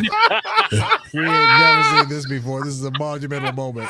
Bass, they done got Bass crying. Bass He's emotional. He's emotional. Hey, Bass, you got to keep it real. You got to keep it real. But like I said, right is real. Yeah. Wait a minute. Hold up. Mike. Yes, sir. What led you to do it? Because like I said, when they were describing it to me, it didn't, like I said, it was nothing nasty. And basically it was that whole thing about it being clean. Making, let me say this. Well, I'm single. So I'm subject to make a clean presentation. That's what I was trying to say. Yeah, I'm single, so I can make a clean presentation. And if I do, it's going to be, as a matter of fact, I had several women on there ask me to send them a picture. So you mentioned this on your Facebook page. I did. Yeah. And you got a good send response. the picture on your Facebook? 186 hits. Did you send the pictures? No, I did not. No, I didn't. He'd get kicked off the internet for that. Well, if I send it, I could send the picture in Messenger. I could inbox. I could send it to him in Messenger, but I wouldn't post it. I would never do that. Because my children on there, my ex-wife, there's one thing to be stupid and there's one thing to be respectful. I mean, I'm a single person. So like I said, basically to answer that question that you asked me again, Lee, I the part that I liked and I was inquisitive about was that clean presentation because I've seen it before. And the thing of it is, it really is. On a woman. On a woman. Oh, okay. Yeah, I've seen it before. Because I used to have an ambulance company. So I've seen people naked. I've seen babies born. And I'm going to tell you something. You want to see something that's real crazy is see a baby born. And not in a hospital. Right. Okay? Right. It'll freak you out. All right. Yeah. But Mike, is that your pickup line? Hey, baby, you have a clean presentation. I deliver a clean presentation, if that's what you're really looking for, baby. You know what I'm saying? No, that was and then you go, you see what I'm saying? And see how I went quiet? I give you that. That was kind of and then you go quiet. Say it again. That was kind of supposed to say it again. Well, hey, baby, I'll give you a clean presentation. You know what I'm saying? See how I bit the bottom lip? And you know what I'm saying? So, I caught that. Pimp. And then see the eyes. Don't blink. Do not blink. Don't blink. So what you saying is you'll take one. Rub your hands too. When you going to get with a chick, you say, give me till next week. I got a clean presentation. No. See that? No, that's amateur right there. No. It's meant to be Ron, it's meant to be a surprise. Oh, you ain't gonna describe. Okay. Well, why would you do that? Yeah. The element of surprise. It's the element of surprise. I got you. You see what I'm saying? I got it's the element of surprise because when they see that, they're gonna be like, okay. Well, I'm up front with mine. They're going to see it right away. Yeah, I know. I see that. I see where you're going. Reggie's like, okay, dude. Reggie's like, Lee, don't put him next to me next time. All right, folks. Thanks for tuning in. I thought I'd save that for last just in case. Oh, man. But, yeah. See you next week for another clean presentation. That's right. Of six, what is it? What's the show? 6 Guys and You. Change the show name to Clean Presentation. Yeah, to Clean Presentation. We'll be bringing you another clean presentation next week. Melvin was calling me. He wanted to come out here so bad. I told Melvin, I said, Melvin, no, I ain't, because Ron, he done got dirty. So I don't need dirty. I don't tell Melvin to be cool. I said, Melvin, Melvin, be cool. Calm down. Calm down. Calm down. Because we got into the dirty portion, talking about pulling hairs off. I said, oh, no, man. Not this. Oh man, pulling hairs off. Oh, But man. although I do see the advantages, but I'm gonna leave that one for another. Well, I mean, now women have been doing this. The majority of the respondents were women. Now, most of them laughed because I put this face on here like I was in pain, but and then they made comments like, they made these comments, about, well, now y'all know how it feels, this kind of stuff. But once again, the enticement is truly there for either sex. And that's what it's all about. Like I said, now that would have been something if I was married. Would I discuss that with my wife? Whatever. Of course. I mean, you can't come home with this because you gonna have a problem. Well, who'd you do that for? And why'd you think I'm you not need to man do that? enough. I can't do it.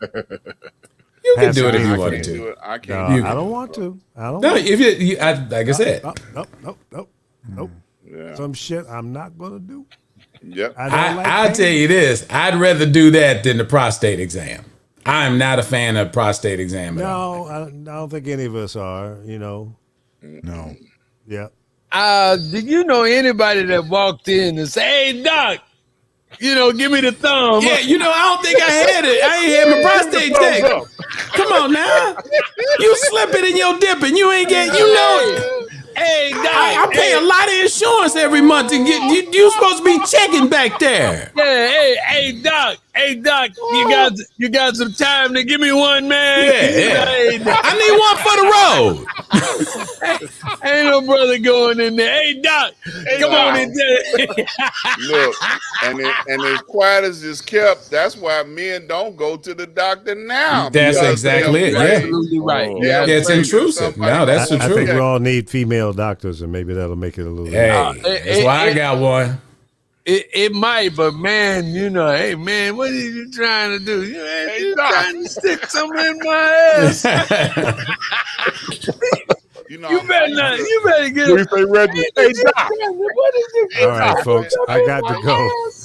I used to tell men before they would go to the doctor, I said, don't be afraid. Just ask to make sure you got two females at the room at the same time. So when you take your pants off, you can act like it's a fantasy. Hey, there you go. See? Yeah, however you look at, but how many brothers? How many brothers you gonna say? Hey man, I got my prostate exam today. Yeah, you ain't. Yo, man, you know what I'm saying, man? You need to go, man. I already got mine, man. As a matter of fact, I'm thinking about going back next week, man. Because, There's never a conversation like that. It's like, hey, you got your prostate exam? Oh no, my brother, you got to get your own. and then you read that he died next week. It's just like, he should have got that exam. Ain't no brother gonna come to the hood talking about, yeah, man, I went on and did my prostate, man, cause then what? Hey, they were hitting your chest. Yeah, I went on and got that prostate. Yeah, I went on and got that prostate. You know what I'm saying? Let alone talking around getting a colonoscopy. You know what I'm Yeah, saying? there you go. Look, that's even deeper. But at least they put you under with that. Yeah, you don't know what happened after that. Yeah. Yeah. You might find yourself on a porn site. Yeah, right? Exactly. Bum You